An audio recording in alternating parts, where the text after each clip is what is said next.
오늘은 그 사칠론변서와 퇴계학을 가지고 이야기하게 된 한국국악진흥을 근무하는 이상호라고 합니다. 이 그 사칠론변서라는 게 사실은 그 제가 그 처음 대학원 입학하면서 굉장히 오랫동안 이렇게 같이 공부했던 그런 경험치들을 좀 갖고 있는 거라서 아마 이 계명대학교에 동양철학 하시는 분들이 이 사칠론변서를 한번 다 읽어보셨을 건데, 워낙 좋은 선배님들 또 좋은 선생님들 계신데 오늘 제가 이 강의를 외람되게 좀 맡은 것 같아서 혹시 이렇게 많은 질책과 이런 것들이 있지 않을까라는 걱정도 좀 됩니다만은 여러분들과 이 사칠론변이라는 게 사실은 그 수업 시간에 배워보면 굉장히 어렵죠. 그리고 그 보면 볼수록 뭐가 계속 이렇게 뭔가 헛바퀴 도는 듯한 느낌들이 나고요. 뭐 원래 철학이 그렇다라고 하면 별로 할 말은 없는데 사실은 그렇지는 않습니다. 그래서 우리가 오늘은 좀 그 큰 틀에서 조금 논의를 진행을 해봤으면 좋겠다는 생각이고요. 그리고 이걸 통해서 사실 우리가 이제 퇴계학이라고 코테이션 마크를 찍어서 이렇게 얘기할 때 그게 뭔지에 대한 얘기를 조금 나누어 보려고 합니다. 목차는 여러분들 좀 편하신 대로 이렇게 보시면 될 것 같고요. 사실 그 사단 칠정 논쟁이 왜 어렵냐면요. 이게 그 성리학 전개사에서 보면 사실 이렇게 유학이라는 게 그 원시유학이 만들어지고, 그 다음에 또 다시 한당유학을 거쳐서 주작이 만들어지고, 그런 어떤 그 굉장히 복잡한 주작 이론 위에서 다시 이게 그 조선에 와서 벌어진 논쟁이기 때문에 그 앞에 있던 대부분의 어떤 그 개념들을 다 이렇게 하나에 안고 시작된 논쟁입니다. 그러다 보니까 이게 그 앞에를 다 이해하지 않은 상황에서는 쉽게 이렇게 덤벙 들어가기도 쉽지 않고, 또 그 개념들이 지금 현재 우리가 사용하는 개념들에 비해서 사실은 조선시대 때 사용했던 개념들, 또 그 중국 주작이 막 만들어질 때 사용했던 개념들, 그리고 또 그 이전은 점점점 더 다른 개념들이 막 이렇게 중첩돼서 내려오게 됩니다. 그래서 사실 제가 이제 그 동양철학 전공자로서 서양철학이 참 부러운 것 중에 하나가 뭐냐면 개념을 정확하게 정리해놓고 그 다음 논쟁이 들어가게 되는데, 사실 이게 유학의 논쟁은 한 2000년, 2500년 동안 이렇게 이루어지다 보면 그러한 부분들이 잘 없습니다. 그래서 그 부분들을 정확하게 이렇게 따지고 들어가다 보면 그 자체가 이렇게 논쟁으로 발발하는 경우도 많고요. 그리고 거기서 이렇게 논쟁이 계속 좀 헛바퀴를 돌다 보니까 역시 왜 이렇게 어려워라는 얘기가 계속 나오게 되는데요. 어쨌든 이 사단 칠정 논쟁 같은 경우는 개념은 원시유학 때 이미 다 만들어진 개념들입니다. 맹자에 나오는 개념들, 또 예계에 나오는 개념들. 그리고 이게 문제가 발생되고 설정되는 건 언제쯤 오냐면 주작 때 와서 이게 문제가 설정이 되기 시작을 해요. 그러고 난 다음에 그러다 보니까 이게 이제 주작이 만들어지면서 일정 정도 이제 논리가 좀 삐걱삐걱 되는 부분들이 만들어졌던 거고요. 그리고 이게 나중에 퇴계나 고봉 기대성이 볼 때 이게 좀 문제들이 이제 발생을 하기 시작합니다. 일정 정도 자기 철학을 만들어 보려고 하고, 또 자기 어떤 그 경향성, 그리고 이 시대에 맞는 철학으로 새롭게 좀 만들어 보려고 하니까 뭔가 이렇게 그 앞에 안 맞는 개념들이 이제 만들어지게 되는 거고요. 이 과정에서 사실 터진 논쟁입니다. 그렇다고 우리가 사단 칠정 논쟁 이야기하기 위해서 다시 원시유학부터 다 돌아가기는 너무 힘든 부분들이 존재하고요. 그래서 어떻게 보면 게다가 사실은 그 성리학 논쟁이 또 쉽지도 않습니다. 왜냐하면 이게 대단히 어떤 형이상적인 논쟁들을 좀 껴안고 있기 때문에 굉장히 복잡해 보이고요. 그래서 지금 사실은 사단 칠정 논쟁만큼이나 우리는 이제 그 한국철학 전공자들을 좀 어렵게 만드는 게 예컨대 인신도심 논쟁이라든지, 또 인물성 동의 논쟁이라든지, 그다음에 또 태극무국 논쟁이라든지, 이런 논쟁들이 굉장히 많이 있는데 이 전문 하나하나 이렇게 파헤쳐가는 게 그렇게 쉽지 않은 그런 그 논쟁사 중에 하나입니다. 그 중에 사실 가장 복잡하고 가장 길고 그러면서 가장 체계적으로 이렇게 이루어졌던 논쟁이 사단 칠정 논쟁이기 때문에 아마 이걸 이해했다라고 하면 사실 어떻게 보면 한국 철학사에 굉장히 중요한 어떤 그 거대 하나의 산맥을 이해했다라고 봐도 무방할 것 같다라는 생각이 좀 듭니다. 그래서 사실 이게 이제 논쟁의 맥락 속에 들어가 보면 정말로 엄청나게 많은 개념들이 막 춤을 춥니다. 그리고 그 개념이 뭔지를 파악하다 보면 거의 학생들 같은 경우는 한 학기를 보내고 1년을 보낼 수도 있습니다. 물론 이걸 전공하는 저 같은 경우는 이게 1년씩 이렇게 본 경우도 있습니다만은 또 그럴 수도 없는 거고, 그리고 또 어떻게 보면 전공자가 아니면 그러한 어떤 그 하나하나의 어떤 그 세부적인 그 논의 과정보다도 우리가 이게 왜 이런 논쟁을 하고 있는지, 그리고 왜 이런 논쟁이 발생했는지, 그리고 또 이 두 분이 뭐를 지향해서 계속 이렇게 싸우고 있는지에 대한 이야기를 조금 정확하게 이해하는 게 어쩌면 더 필요할 것 같다라는 생각들을 좀 가지게 됩니다. 그래서 안에 보면 기질지성, 리발, 미발, 기발 이런 수많은 개념들은 오늘 거의 사용하지 않고요. 다만 이분들이 도대체 뭐를 지향하고 왜 그런 얘기를 하고 어떤 쪽으로 철학을 끌고 가려고 하는지를 중심으로 이야기를 조금 진행을 해보겠습니다. 그럼 어쨌든 그 정확한 용어는 요 용어는 정확히 좀 짚고 가야 될 것 같아서 우선 뭐 사단 칠정 논쟁이라고 하니까 사단과 칠정에 관한 논쟁입니다. 근데 이게 정확히 뭔지에 대한 개념 설정이 잘 안 돼 있죠. 이게 이제 사단이라고 하면 4가지의 단서고요. 칠정이라고 하면 7가지 정이라고 얘기해서 그럼 4개가 뭐냐라고 하면 어디 나옵니다. 근데 이제 사단 같은 경우는 사실은 이제 명자 공손추상 그리고 고자상에서 나오는 용어인데요. 여기 보면 그 명자가 뭐라고 얘기했냐면 척은지심, 수호지심, 사양지심, 시비지심은 사람이 가지고 있는 도덕의 굉장히 중요한 단서이다 라고 해서 이걸 사단이라고 용어를 썼었습니다. 그리고 칠정은 전혀 다른 책이에요. 그 얘기라는 책에 보면 사람에게는 이게 굉장히 어떤 그 감정적으로 이걸 다스리고 억제하고 제어해야 될 것들인데 그게 사람이 가지고 있는 감정들인 거예요. 이게 늘 이렇게 감정이 불쑥불쑥 치밀어 오르면 도덕적으로 뭔가 행동하기가 좀 쉽지는 않죠. 그죠? 그래서 그런 감정을 잘 다스려야 된다고 얘기하면서 나온 게 7가지 정감을 얘기를 해요. 근데 이게 주자학에 오면 이게 왜 굉장히 중요해지냐면 사실은 오늘 아마 이런 얘기를 제가 하나의 화두로 좀 던져보고 싶은 게 있습니다. 이게 뭐냐면 동양 철학은 대단히 엄밀하게 얘기하면 이게 정감에 대한 철학입니다. 이게 이제 물론 뭐 이성적인 논변이나 혹은 논리적인 논변들이 없는 건 아니지만 굉장히 중요하게 지향하고 있는 바가 사실은 일종의 어떤 그 정감, 감정을 중심으로 한 철학이라고 이야기할 수 있습니다. 왜냐하면 사실은 우리가 이제 그 유학의 목적이 성인되는 것을 목적으로 하는데 이 성인되는 것을 목적으로 할 때 가장 마지막 단에 그 사람이 성인인지 아닌지를 평가할 때 보면 실천성을 가지고 평가할 수밖에 없습니다. 다시 얘기하면 학문의 범주란 게 단순히 이성적이고 사변적이고 논리적인 것에 끝나는 게 아니라 그것들이 실천으로 이행되고 있는지를 굉장히 중요하게 평가를 하게 됩니다. 근데 이게 그 유학에서도 보면 우리가 먹은 일상생활에서 늘 마찬가지긴 한데요. 실천으로 가려면 실천은 사실은 머릿속으로 이렇게 복잡하게 이성적으로 생각하는 것보다는 감정에 따라서 움직이는 경우가 태반입니다. 어떻게 보면 우리의 행동의 대부분은 감정에 따른 행동이라고 보는 경우가 훨씬 많습니다. 물론 이성적으로 사유하고 고민하시는 분들 같은 경우는 조금 더 이성에 따라서 행동하시겠지만 사실 우리 일상생활은 거의 감정에 따라 사유할 수밖에 없는 실천할 수밖에 없는 그런 구조를 갖고 있습니다. 그러면 유학 입장에서 보면 이런 거예요. 이런 행동이 나오게 하는 감정이 이왕이면 자기 개인의 어떤 욕구와 자기 개인의 욕심과 자기 개인의 어떤 즐거움이나 이런 것들을 위해서 발휘되는 게 아니라 타인을 위한 정감, 타인 때문에 아파하고 타인 때문에 힘들어하고 타인 때문에 부끄럽고 타인 앞에서 내가 하는 행동이 부끄럽고 이런 것들을 중심으로 행동이 만들어진다면 이게 사실은 굉장히 공적 감정을 통해서 행동이 만들어지는 케이스거든요.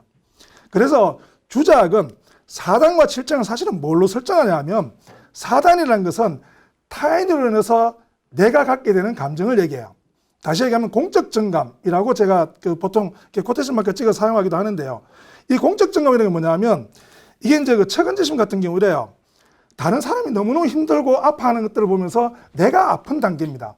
그러면 그 다음 행동은 어떻게 될까요? 이 감정에 따르면 그 사람의 아프고 힘든 현실들을 제가 어떻게든 풀어주려고 노력하고 이게 바로 도덕적 실천으로 이어진다고 봤던 거예요. 그래서 수호지심도 마찬가지입니다.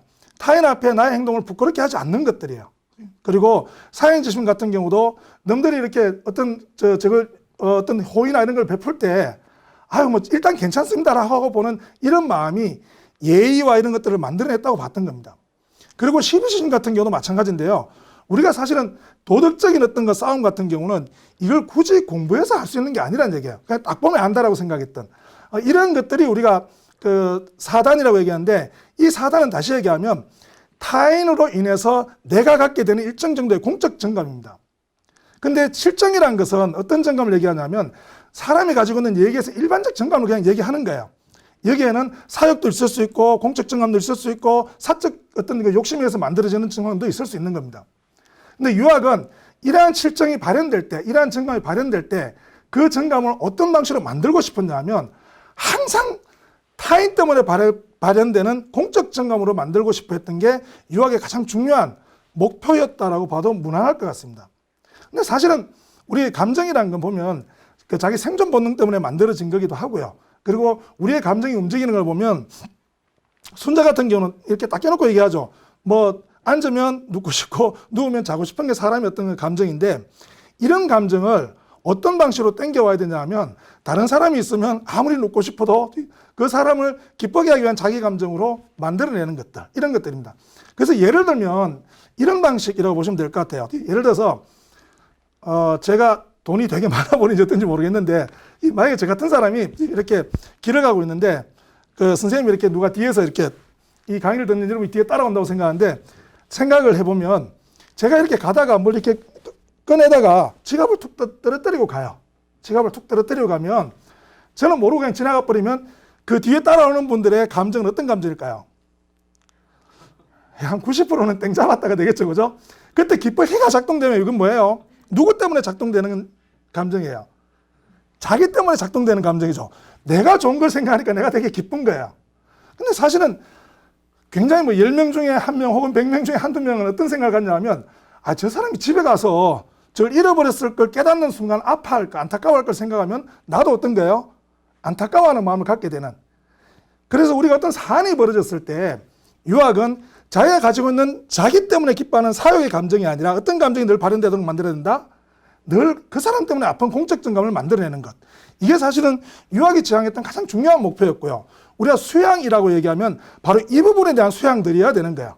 그래서 자기 사욕을 늘 이렇게 좀 가라앉히고 항상 공적인 상황을 생각하고 공적 정감을 갖도록 만들어지고, 그래서 우리 가족보다는 누구를 생각해요? 조금 더 큰 대의를 생각하게 하고, 또 자기 어떤 그 개인보다는 우리 공동체가 어떤 그 좋아할 수 있는 방향으로 자기 감정을 만들어 가도록 하는 것.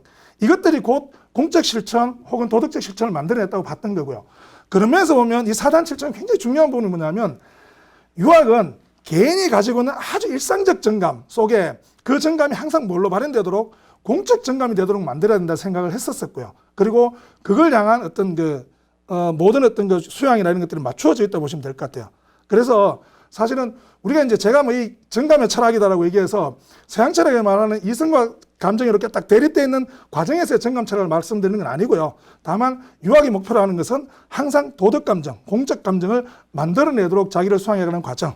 이게 목표였고, 그것 때문에 사실은 사단과 칠정 논쟁은 굉장히 중요한 부분이 됩니다. 왜냐하면 어떻게 그런 사단을 만들어낼 건가 하는 것들이 유학자들의 근본적 고민이 되는 거고요.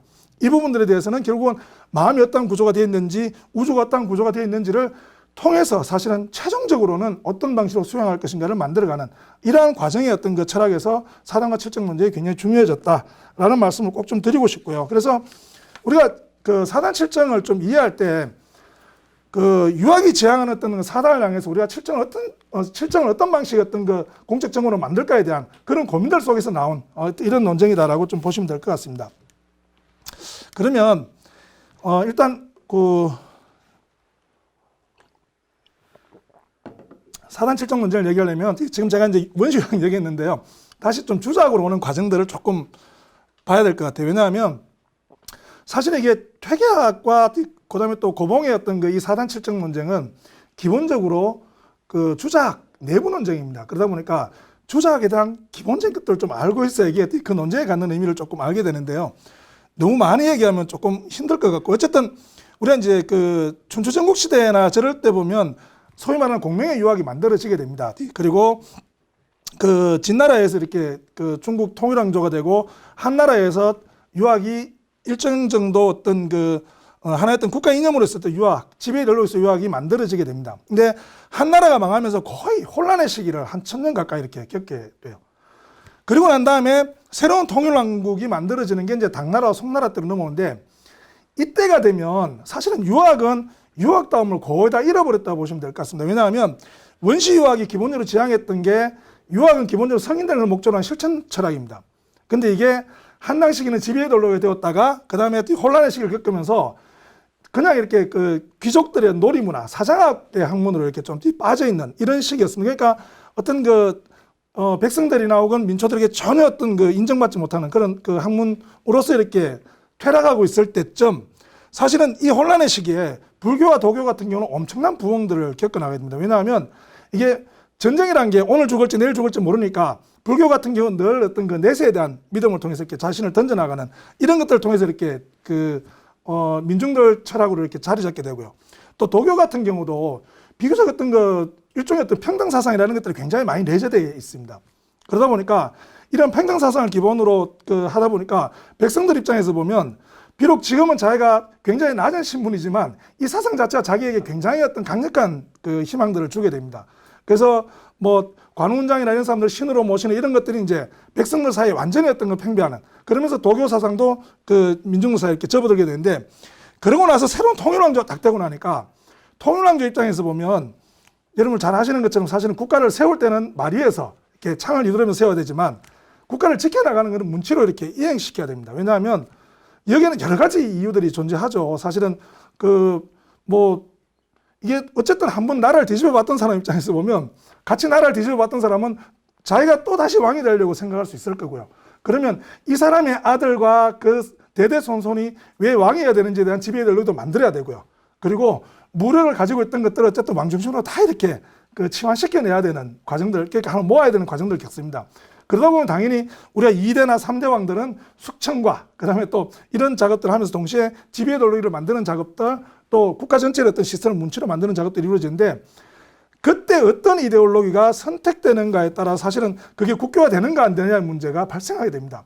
사실 한나라 때 같은 경우도 동중세를 통해서 유학을 이데올로기화했던 이유도 사실은 그런 이유와 일맥상통한다고 보실 수 있습니다. 근데 이게 당나라 때 같은 경우는 당나라 황제들은 조금 좀 특이했던 것 같아요. 이게 황제의 성향에 따라서 어떤 사람은 도교를 선택하기도 하고 어떤 사람은 불교를 선택하기도 하고, 이러다 보니까 우리가 당나라 때가 사실은 중국 전체 철학사에서 보면 원시유학이 만들어졌던 제자백과 이후로 제2의 어떤 학문적 르네상스를 이룰 수 있었던 것도 이게 황제가 특별한 하나를 선택하지 않았던 겁니다. 근데 이 과정에 완전히 어떤 물러갔던 유학 입장에서 보면 다시 어떤 저걸 만들어야 되고, 또 지배의 논리에 되는 데 있어서 도교와 불교를 이기고 헤게모니 싸움에서 이겨내야 되는 어떤 시대적 문제들이 좀 주어져 있었고요. 그러다 보니까 이게 그전까지는 그냥 인간과 향당 철학 이렇게 머물렀던 원시 유학이 지금은 뭐하고 싸워야 되냐면 불교라든지 도교하고 싸워서 이론적 어떤 우위를 획득해내야 되고, 또 이게 지배의 논리로 갈 수 있는 다양한 어떤 사상적 포션들을 만들어내야 됩니다. 그러다 보니까 가장 먼저 이제 진행하는 작업이 뭐냐면 원시유학이 원래 가지고 있던 성인됨을 목적으로 하는 학문을 그대로 좀 가져오자, 실천 철학을. 그리고 이걸 가지고 어떤 고민들을 하기 시작하냐면, 불교가 가지고 있는 굉장히 거대한 어떤 도덕 형이상학 체계, 불교가 가지고 있는 형이상학 시스템, 그리고 불교를 통해서 어떤 해탈로 나아가게 인간을 규정하는 방법들, 그리고 공부를 통해서 어떤 방법을 통해서 궁극적으로 해탈할 수 있을지에 대한 구체적 방법들, 이런 것들이 사실은 유학 입장에서 굉장히 부러울 수밖에 없습니다. 그래서 그것들 새로 만들어가는 과정, 이게 뭐냐면 당송 시기부터 시작해서 유학 본래 이념으로 돌아가는 것, 그 다음에 도덕 형이상을 새롭게 만들어가는 것, 그리고 그러다 보니까 어떻게 되냐면 이 유학의 기본 시스템이 보면요, 이게 원시유학에 전혀 없는 것들이 막 들어오기 시작해요. 그게 뭐냐면 불교가 가지고 있는 채용론 시스템이라든지 굉장히 강한 도덕 형이상학 시스템이라든지 이런 것들이 유학에 그대로 들어와서, 유학은 자기의 어떤 적어도 한 1000년, 2000년 정도의 어떤 용어들과 그 다음에 불교의 시스템을 결합시켜서 만들어내는 게 우리가 소위 말하는 신유학 시스템입니다. 그래서 그러다 보니까 주작은 사실은 어떤 특징들을 좀 갖냐 하면요, 주작 입장에서 보면 그 당시에 이 주작이 만들어지는 시스템에서 가장 중요한 어떤 시대적 배경은, 지금 도덕도 중요하고 성인되는 것도 중요하지만 사실 그거보다 불교가 가지고 있는 형이상학 시스템을 유학 속에 그대로 도입해오는 게 굉장히 중요한 문제로 대두되게 됩니다. 그래서 이론적으로 불교와 싸워가야 되고, 또 그 속에서 유학 본연의 어떤 철학적 문제를 해결해야 되는, 요게 이제 주작이 만들어지는 두 가지 문제 속에서 형성되게 됩니다. 그래서 그러다 보니까 주작 같은 경우는 결국은 리기론이라는 거대한 형이상학 시스템을 만들게 됩니다. 이게 이제 이야기하기 시작하면 굉장히 복잡해지고 힘들겠죠. 왜냐하면 이 형이상학 시스템이라는 게 우리 머릿속으로 이해되는 시스템들이 아니거든요. 그러다 보니까 굉장히 복잡하고 어려운 어떤 시스템을 갖게 되지만, 어쨌든 보편철학으로서의 특징을 가장 많이 갖는 게 주작 특징입니다. 그리고 주작 같은 경우는 그러다 보니까 이게 존재 방식에 대한 어떤 해명에 모든 철학적 어떤 이념들을 많이 담기 시작을 해요. 세계가 어떻게 구성되어 있냐 하면 리와 기의 결합이고, 그게 어떻게 만들어지냐 하면 태극으로부터 시작해서 음양으로 갔다가 오행으로 갔다가 그게 수많은 사물들로 만들어지는 과정들에 대한 설명들이 이루어지기 시작을 합니다. 그리고 이 과정에서 리와 기는 어떤 개념들이고 리기는 관계는 어떻게 하고 또 리가 기를 어떻게 제거하고 기는 어떤 방식으로, 이런 것들에 대한 설명들이 이제 우리가 주작의 복잡한 리기론 시스템을 구성하게 되어 있습니다. 그리고 이러한 어떤 그 형상 시스템 위에서 사람의 존재를 설정해 들어가기 시작합니다. 왜냐하면 그 전에 그 향당 철학 같은 경우는 가장 기본적으로 사람의 존재의 어떤 의의를 뭘로부터 만들어내냐 하면 동물과는 다른 사람만의 특별한 존재 방식이라는 데 훨씬 더 무게 방식을 둡니다.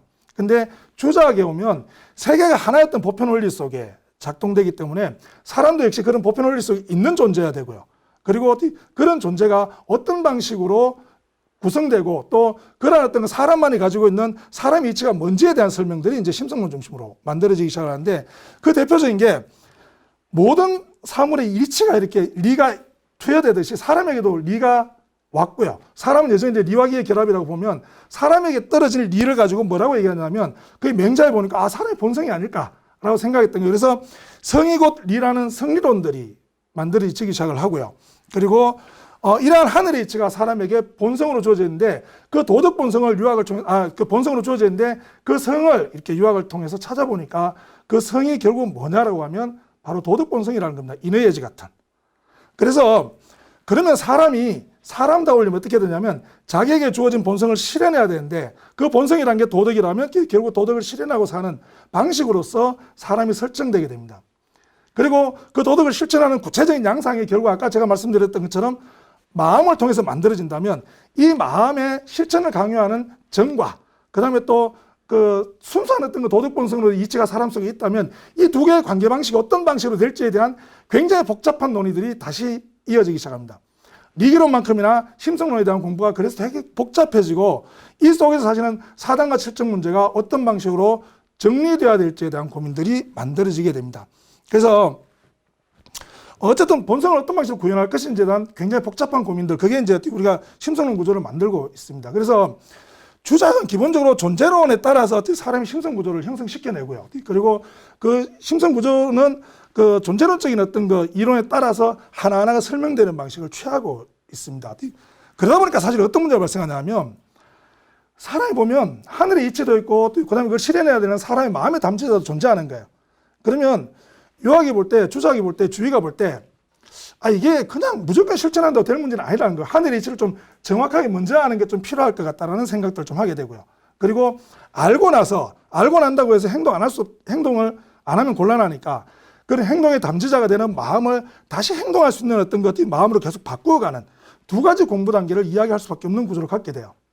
그래서 우리가 주작 같은 경우는 두 가지 공부론, 이치 공부론하고 그다음에 그 이치를 실현하는 어떤 마음 공부론이라는 두 가지 영역이 설정되기 시작을 하는데 이게 그냥 이론상으로는 굉장히 괜찮아 보여요. 굉장히 괜찮아 보이는데 문제는 이제 이게 실제로 어떤 거 공부 단계 들어가면 묻습니다. 제자들이 선생님 이치부터 먼저 해야 돼요? 아니면 마음부터 해야 돼요? 그리고 어느 단계쯤 가면 우리 이치 공부 그만두고 마음 공부해야 됩니까? 아니면 이치 공부는 어떻게 하고 마음 공부는 어떻게 해야 돼요? 이제 이게 사실은 주작 내에 굉장히 복잡한 그 논의가 이루어지는데요. 사실은 우리가 이제 조금 오해하는 게요. 이치 공부란 게 지금 우리가 어떤 물리학적인 이치를 뭐 탐구하고 또 어떤 그 이런 방식을 얘기하는 게 아니라 주작의 학문 목적은 제가 지난번에도 한번 말씀드렸던 것처럼 자기 스스로가 유학은 스스로가 성인되는 걸 목적으로 한 학문이에요. 그러면 이치라는 것은 성인되는 대로 나아가는 도덕 이치를 의미합니다. 그리고 그렇게 도덕 이치를 알고 나면 그대로 행동하는 자기 마음의 소양은 또 다른 방법들이 필요하겠죠. 그러면 이치 공부를 결국 한다는 것은 어떤 의미냐면 내가 새로운 어떤 이치를 머릿속으로 곰곰하게 이렇게 논리적으로 생각하는 게 아니라 그 앞에 성현들이 어떻게 하셨는지를 좀 보고 일단 그대로 따라하기 공부부터 시작을 하게 되어 있습니다. 그러다 보니까 그 앞에 성현들이 어떻게 했는지를 알려면 어떻게 해야 돼요? 그 사람이 써놓은 책들을 읽고 그분이 행동했던 대로 그대로 따라가는 방식을 계속 답습하게 됩니다. 소학이 되게 중요해지는 이유는 뭐냐면 제가 어떻게 성인 될까요? 라고 하면 유학전 처음에 한 얘기가 뭐예요? 다 쓸데없는 소리 집어치우고 소학에서 가르치는 대로 나갈 때는 다녀오겠습니다. 들어와서는 잘 다녀왔습니다. 이런 것들부터 하라는 거예요. 아침에 일어나면 마당 쓸고 물 뿌리고 이런 것들을 통해서 하나하나를 하다 보면 어느 순간 이치 전체를 깨닫게 되는 순간에 올 거라는 이런 생각들을 하게 됩니다. 그래서 유학적 이치 공부는 사실은 철저하게 그 경전에 대한 독서 공부로 이행될 수밖에 없는 이유가 그렇게 되어 있고요. 그리고 그걸 읽고 나면 그 다음에 어떻게 해야 돼요? 실천할 수 있는 자기 마음을 지속적으로 수양하는 이 두 가지 공부가 좀 강조되기 시작합니다. 근데 아까 말씀드렸던 것처럼 그러다 보니까 이게 주작 같은 경우는 되게 프리즘이 넓어질 수밖에 없는 구조를 갖게 되어 있습니다. 왜냐하면 이 두 가지가 확실한 영역권이 잘 설정이 안 되고요.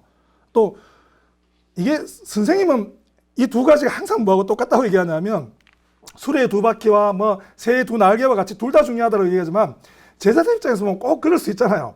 누구는 이치를 더 중시하는 쪽이 있고 누구는 마음을 더 중시하는 쪽이 있고 결국 뭐 유학 공부하는데 실천하려면 마음 공부가 더 중요하지. 근데 마음 공부하다 보면 잘못 나갈 수 있으니까 이치 공부가 더 중요하지. 이런 논쟁들이 벌써 바로 그 다음 제자 때 이렇게 뭐 진순이나 환관 때 가면 바로 그런 논쟁들이 막 벌어지기 시작합니다. 그리고 주작은 거기서 벌써 전개상에서 쭉 갈라지면서 도덕 공부를 마음 공부를 더 중시하는 쪽, 그 다음에 또 독서 공부를 더 중시하는 쪽 이렇게 갈라지기 시작을 하게 되어 있습니다. 그리고 그 전개사 속에 이제 그 조선의 유학들이 만들어진다라고 보시면 될 겁니다. 그러면 이제 드디어 퇴계학으로 한번 가보겠습니다. 주작 사실은 이게 세부적으로 설명하면 되게 어렵습니다. 근데 이제 그냥 이런 정도 우리가 좀 알고 가도 이제 퇴계학을 좀 이해하는데 좀 나아질 것 같다는 생각입니다. 퇴계학 나름의 형성 배경을 좀 따로 가지고 있습니다. 이게 제 요 근래 나온 그 책 중에 우리 17세기 어떤 그 세로 유학을 좀 보려고 하는 학자들 같은 경우는 사실은 조선의 유학은 이게 주작이 어떤 그 전개사에 불과할 뿐이다라고 주장하는 사람들이 꽤 있습니다. 뭐 중국 학자들도 그렇고 또 근데 저 같은 경우는 사실은 퇴계학이라는 건 주작의 전개사 속에 있지만 그 한국적 상황이 충분히 반영된 적어도 코테이션 마크 찍어서 하나의 어떤 학적 체계라고 얘기할 수 있을 만한 충분한 어떤 그 근거들을 가지고 있다라고 주장하는 쪽이긴 한데요. 그 이유가 뭐냐 하면 퇴계학 형성 배경을 좀 보면 그런 얘기를 조금 할 수 있을 것 같다는 생각이 듭니다. 사실 이게 이제 아까 제가 그런 말씀 드렸는데 주작이 조선에 들어올 때 보면 이게 이제 우리가 이제 고려 말에 이제 뭐 우리가 뭐 목은 이색이라든지 이런 많은 사람들이 이제 원나라에 이렇게 왔다 갔다 하면서 주작을 도입해 오게 되는데요. 그 당시에 사실은 이제 주작을 한반도에 유입시켰던 가장 대표적인 이제 만권당이라든지 역사책에 보면 좀 배울 수 있는 그런 부분입니다. 근데 그쪽에 드나들었던 그 당시 중국의 어떤 그 주작자 대부분이 아까 말씀처럼 이렇게 책을 열심히 읽는 그런 파보다는 마음 공부를 더 중시하는 학파의 제자들이 이렇게 좀 많이 남아 있습니다. 이게 우리가 이제 흔히 이제 강서주작, 금화주작 이런 식으로 이제 전개상을 얘기하는데 독서 공부만 강조했던 주작 같은 경우는 사실은 얼마 가지 않아서 이렇게 좀 지림열례가 없어져 버립니다. 그리고 주작의 대세를 이루는 것들은 아무래도 마음 공부를 통해서 실천을 좀 강조하는 어떤 그 주작이 굉장히 좀 오랫동안 영향을 끼치게 되고 그게 사실은 이제 한반도로 유입되는 주작이 됩니다. 그래서 그러다 보니까 주작 같은 경우는 사실은 이제 한반도로 들어온 주작 같은 경우는 대단히 어떤 실전적인 측면들이 좀 강한 그런 태생적인 어떤 그게 이제 조선에 들어오게 됩니다. 그리고 그러다 보니까 사실은 이미 훈구 세력들이라고 얘기하는 여말 주자학자들만 해도 소학을 강조하고 또 실천성을 굉장히 강조하는 어떤 이런 철학적 특징들을 보이는데요. 그걸 받아놓은 상황에서 우리가 또 하나 굉장히 중요하게 생각해야 될 게 바로 뭐냐면 고려 말에서 조선 초로 넘어가는 이 왕조교책입니다. 우리가 흔히 조선은 이제 유학에 의해서 건립됐다라고 얘기하는데 좀 정확히 얘기하면 사실은 조선은 그 주작을 이념체계로 하는 국가입니다. 그러다 보니까 이게 이제 우리가 뭐를 좀 생각해 보셔야 되냐면 고려 말이라는 상황을 고려를 조금 해봐야 됩니다. 이게 사실은 주작 입장에서 보면 중국 같은 경우는 그 자체가 굉장한 시험대에 오르지는 않았었습니다. 근데 조선 같은 경우는 들어왔던 주작이 굉장히 큰 시험대에 봉착하게 됩니다. 이걸 지속적으로 실천해서 하나의 어떤 이데올로기를 만들어가는 과정에서 난관이 중국보다는 훨씬 큰 난관을 겪게 됩니다. 왜냐하면 우리 고려 말이라는 게 잘 아시는 것처럼 사실은 토지견병이라든지 이런 것들 통해서 우리가 이제 흔히 말해서 이제 고려는 왕건에서 두 가지의 굉장히 중요한 이념으로 이루어집니다. 하나는 뭐냐면 지역 호족들의 어떤 집합체로서 국가가 형성이 됩니다. 그러다 보니까 귀족제가 어떤 고려를 이렇게 지탱하는 굉장히 중요한, 물론 그게 나중에 무신화 이런 걸 통해 조금씩 변모됩니다만은 그렇다고 해서 이 귀족 시스템 자체가 완전히 무너지지는 않습니다. 그러다 보니까 아무리 태생적으로 공부를 열심히 하고 잘하는 사람이라 하더라도 태생적으로 귀족이 아니면 적어도 이렇게 중앙관료나 혹은 높은 직책으로 올라갈 수 없는 그런 어떤 그 신분제적 사회가 되게 분명하게 이렇게 형성이 되어 있었고요. 이런 과정에서 고려 같은 경우는 불교를 기반으로 해서 만들어진 나라입니다. 그러다 보니까 이게 귀족제가요. 사실은 우리가 생각에 따라서는 뭐 귀족에서 형성되는 그 다양한 어떤 방식들을 생각할 수 있지만 귀족제의 가장 큰 폐해는 사실은 귀족 하나를 먹여 살리기 위해서 엄청나게 많은 민초들이 거기에 이제 복속될 수밖에 없는 구조를 갖습니다. 처음에는 귀족 하나이면 괜찮은데 이 사람이 나중에 아기를 낳고 생산하게 되면 대를 이어가서 귀족은 늘어나게 되고요. 그러면 모든 어떤 그 평민들이나 이런 백성들은 그 귀족들의 어떤 그 제거 중심으로 이렇게 구성될 수밖에 없습니다. 그래서 고려 말이 되면요. 고려 말이 되면 정도전이 그런 얘기합니다. 우리 왜 그 지금 여기는 뭐 워낙 축구볼도 많은데요. 사람들이 가득 찬 가지고 보통 입추의 여지가 없다라고 얘기를 하잖아요. 그죠? 입추의 여지가 없단 말이 정도전의 한 말입니다. 개인 입장에서 보면 고려 말의 민초들 같은 경우는 입추, 송곳을 하나를 꼽을 수 있는 여지, 남는 땅이 없을 정도로 사실은 모든 토지가 거의 다 이렇게 귀족들에게 겸병되어 있는 그런 상황이었습니다. 그리고 그러면 사실 불교가 종교적 역할로서 그렇게 하면 안 된다라고 얘기를 해줘야 되는데 불교 역시 귀족불과 되면서 똑같은 짓을 하고 있었던 거죠. 사실은 그러고 나면 주작을 공부한 사람들 입장에서 보면 이 부분은 어쨌든 개혁이 필요했고 주작을 기반으로 한 새로운 어떤 그 강력한 개혁들이 필요합니다. 그리고 개혁 드라이브는 뭐 예나 지금이나 늘 이렇게 반발에 부딪힐 수밖에 없고요. 그리고 봉건 시대 같은 경우는 개혁 드라이브가 잘못 걸리면 어쨌든 이제 목숨을 내놔야 되는 상황이 이제 봉착할 수밖에 없습니다. 주작의 시험대는 바로 이 시험대 위에 놓였던 겁니다. 다행히 주작을 기반으로 해서 고려 왕실을 무너뜨리는 데까지는 성공을 합니다. 근데 주작자들이 이제 새로운 왕조를 세우려고 하다 보니까 주작 내부에서 이제 문제들이 발생을 해요. 하나는 뭐냐면 주작은 결국은 실천 철학이고 그 실천을 통해서 어떤 그 주작 이념을 실현시켜 가는 거라면 주작이 가장 중요하게 생각했던 불사이군의 정신을 어떻게 할 건가 하는 고민들이 이제 그 신유학자들 내부에서 나오기 시작을 하는 겁니다. 근데 정도전이나 적어도 이렇게 태조를 중심으로 했던 이쪽 개혁 세력들 같은 경우는 무슨 소리 하나 지금 어쨌든 뭐 아무리 유학적 이념이 중요하다 하더라도 빨리 뭉개뜨리고 새로운 왕조 세워서 빨리 계획을 진행해야 된다는 쪽이 있는 반면에 그래도 우리가 유학적 이념은 계속 지켜가야 된다는 생각들을 하는 쪽이 있습니다. 그러다 보니까 이게 이제 우리가 뭐 잘 아는 것처럼 사실은 정도전과 정몽주로 나눠지는 이러한 어떤 그 구도 속에서 제일 마지막 조선의 건국은 결국은 불사이군이라는 유학적 신념 체계를 지키다가 목숨을 잃었던 사람들의 피를 기반으로 해서 조선이 성립되게 됩니다. 우리가 1392년 4월 달에 사실 이제 정몽주가 죽고 그해 7월 달에 바로 조선왕조가 건립되었다는 것은 굉장히 중요한 의미를 좀 던져주게 되죠. 그래서 그러다 보면 그러고 난 다음에 이제 그 고려에서 조선을 넘어갈 때 보면 조선을 세웠던 사람들이 이제 승승장구할 수밖에 없는데 그 당시 여전히 이제 그 정몽주와 함께 그 실천을 강조하고 또 이념을 강조하고 이상을 강조했던 사람들 입장에서 보면 쫓겨날 수밖에 없습니다. 그래서 우리가 이제 두문불출이라고 하는 두문동에 72명 들어가서 안 나오기 시작을 합니다. 그리고 이제 그 사람들 같은 경우도 이제 고려왕조의 끝까지 이렇게 신을 지키게 되고요. 그리고 이제 우리가 굉장히 중요하게 봐야 될 사람이 누구냐 하면 바로 그 야한길제라는 인물입니다.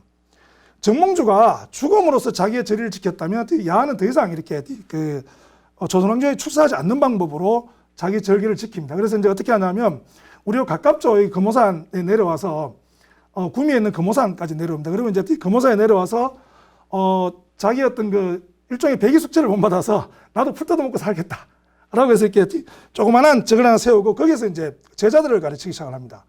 근데 옛날 사실은 이제 그 중앙정계에서 활동하던 길제의 어떤 그 학적 시스템이나 혹은 학적 체계란 게 지역에서 보면 굉장히 대단한 사람들일 수밖에 없거든요. 그러다 보니까 이게 구미가 보면 낙동강을 이렇게 보면 한 중간쯤 위치를 하게 돼요. 그래서 이제 처음에는 구미 지역 사람들이 이제 그 길제 밑에서 살살살살 배우기 시작을 하고요.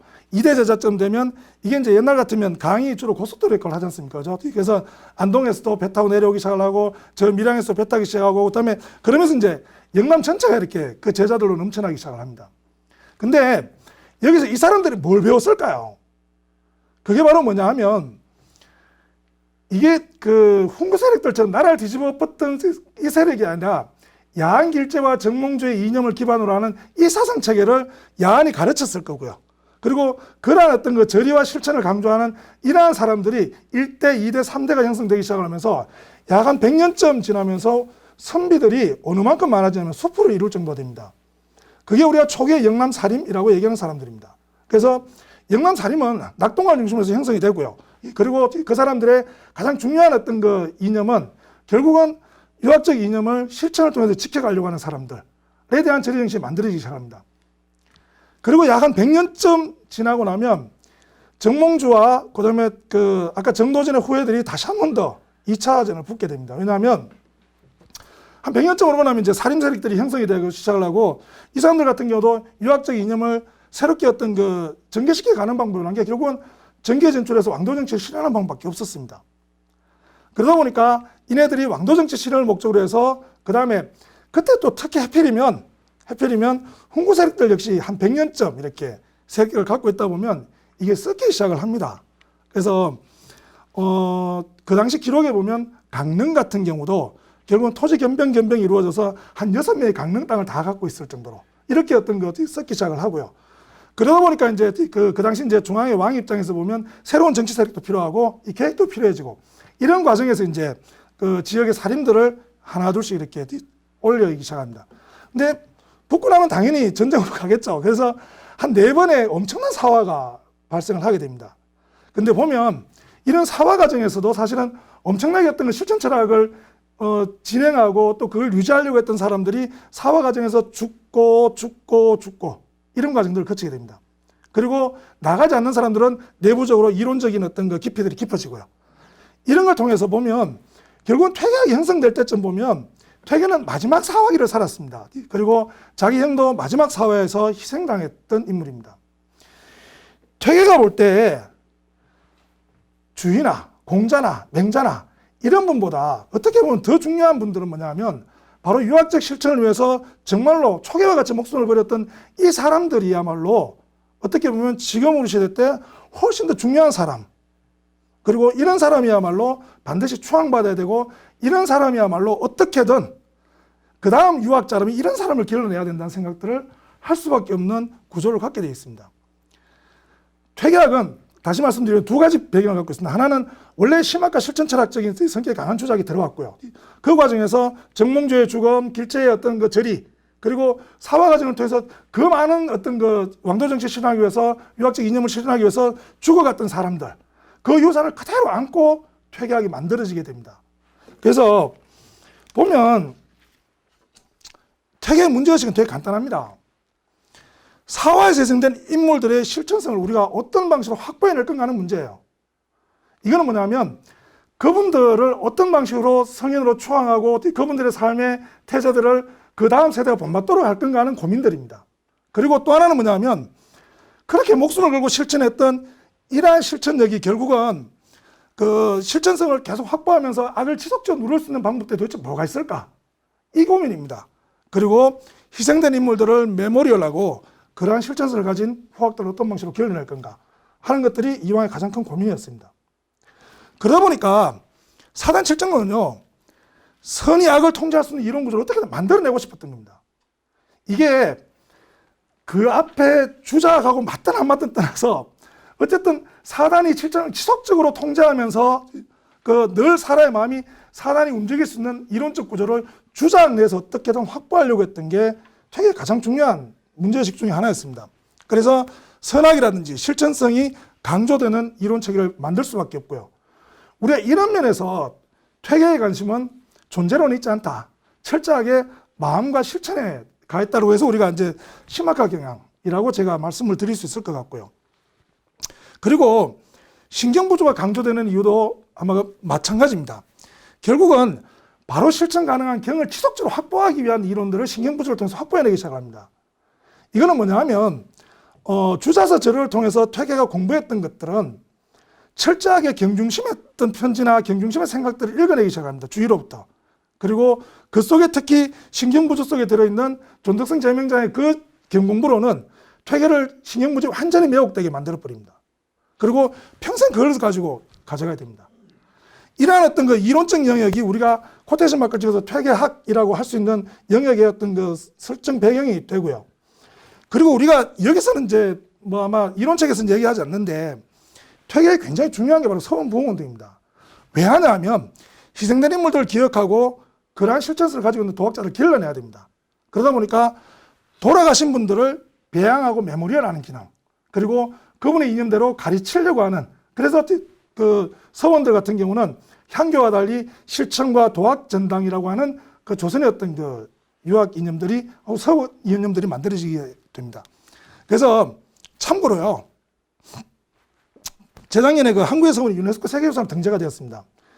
이때 왜 됐냐면요, 이게 그 우리가 이제 유학이라는 게 자기가 성인을 목적으로 하는 학문이란 말이에요. 그러다 보니까 그 사회가 성인이 되었다는 인정해주는 시스템이 돌아야 되는데, 중국 같은 경우는 공자, 맹자 이런 분들이 그냥 배양되어 있습니다. 서원 같은 경우도. 근데 퇴계는 뭐라고 얘기하냐면 서원은 도학의 뜻에 전념해야 되고 현을 배양할 때는 반드시 도학을 위주로 해야 된다라고 합니다. 이게 그 요 성주에 있는 그 영봉서원 만들 때 이 논쟁이 엄청나게 벌어집니다. 그래서 결국은 그 김경필과 이종현이 다 배양이 되게 되는데 퇴계는 여기에 대해서 엄청난 절망감을 느껴요. 어떻게 김경필과 그냥 고려 말에 좀 유명했던 인물이라고 이종현을 같이 배양할 수 있냐는 거예요. 그래서 역동성을 배양할 때 어떻게 얘기하냐면 이때는 이제 주의와 정의를 같이 배양하자고 얘기를 합니다. 근데 그러니까 퇴계가 뭐라고 얘기하냐면 야, 우탁만 배양하자. 왜냐하면 이게 주의와 정의 같은 경우는 지금 말로 하면 공자나 맹자는 진짜 너무 성향 같은 거예요. 너무 멀리 떨어져 있어서 우리가 따라 배우기 힘든데 우리 지역에서만 해도 이미 그렇게 살다 가신 분들 얼마나 많은데 그분들을 배양을 원칙으로 하게 됩니다. 그러다 보니까 이 서원이 중국 서원과 달리 한국의 서원 같은 경우는 그 지역과 연고가 있는 사람이 배양이 되게 됩니다. 그러다 보면요, 이게 어느 학교나 이렇게 보면 명문이 돼가는 게 우리 선배처럼 공부하면 의사도 될 수 있고 변호사 될 수 있고 뭐 이런 것처럼 우리 할배 뭐 친구처럼 공부하면 나도 서원에 배양될 수 있고 문제도 발견될 수 있고 이런 것들이 조선 후기 사회를 세계 최고 수준의 어떤 그 유학으로 침잠된 국가를 만들어버립니다. 이게 한국의 서원이 유네스코 세계로 등재된 이유입니다. 그래서 여기에 누가 활동하냐면 퇴계가 활동하는데 아까 제가 말씀드렸던 것처럼 퇴계의 가장 주된 목적은 바로 그렇게 죽어갔던 사람들을 배양하고 기억하고 그리고 그분들의 삶을 그 후학들이 바로바로 물려받을 수 있도록 하려는 것들이 본인의 어떤 서원보응운동으로 일어났다는 말씀도 같이 드립니다. 이게 아마 우리가 사단 칠정 문제라는 걸 같이 이해할 때 굉장히 중요한 그 부분이 아닐까라는 생각이 조금 들고요. 자, 이제 사단 칠정 문제로 들어가야 되는데 이거 얘기하려고 하기가 너무 힘듭니다. 왜냐하면 이게 이제 엄청나게 많은 개념들이 막 왔다 갔다 하는데 복잡하게 설명하지 않겠습니다. 이게 이제 첫 시작은 사실은 이제 1558년 10월 달에 이루어집니다. 이게 그 당시 이제 퇴계 이황의 나이가 58이었고요. 또 그 당시 이제 직책이 성균관 대사성을 하고 있습니다. 이게 뭐 여러 가지 이렇게 비유를 합니다만 지금 서울대 총장하고 비유하시는 분들 되게 많은데 어떻게 보면 아마 그 정도 이상 이게 한나라의 어떤 그 이데올로기의 이념을 다 잡고 있는 그런 어떤 그 자리인데요. 32살에 갓 그 대가에 합격한 기대성이 이제 올라와서 퇴계 이황을 찾아옵니다. 어스름한 저녁이었던 걸로 알고 있고요.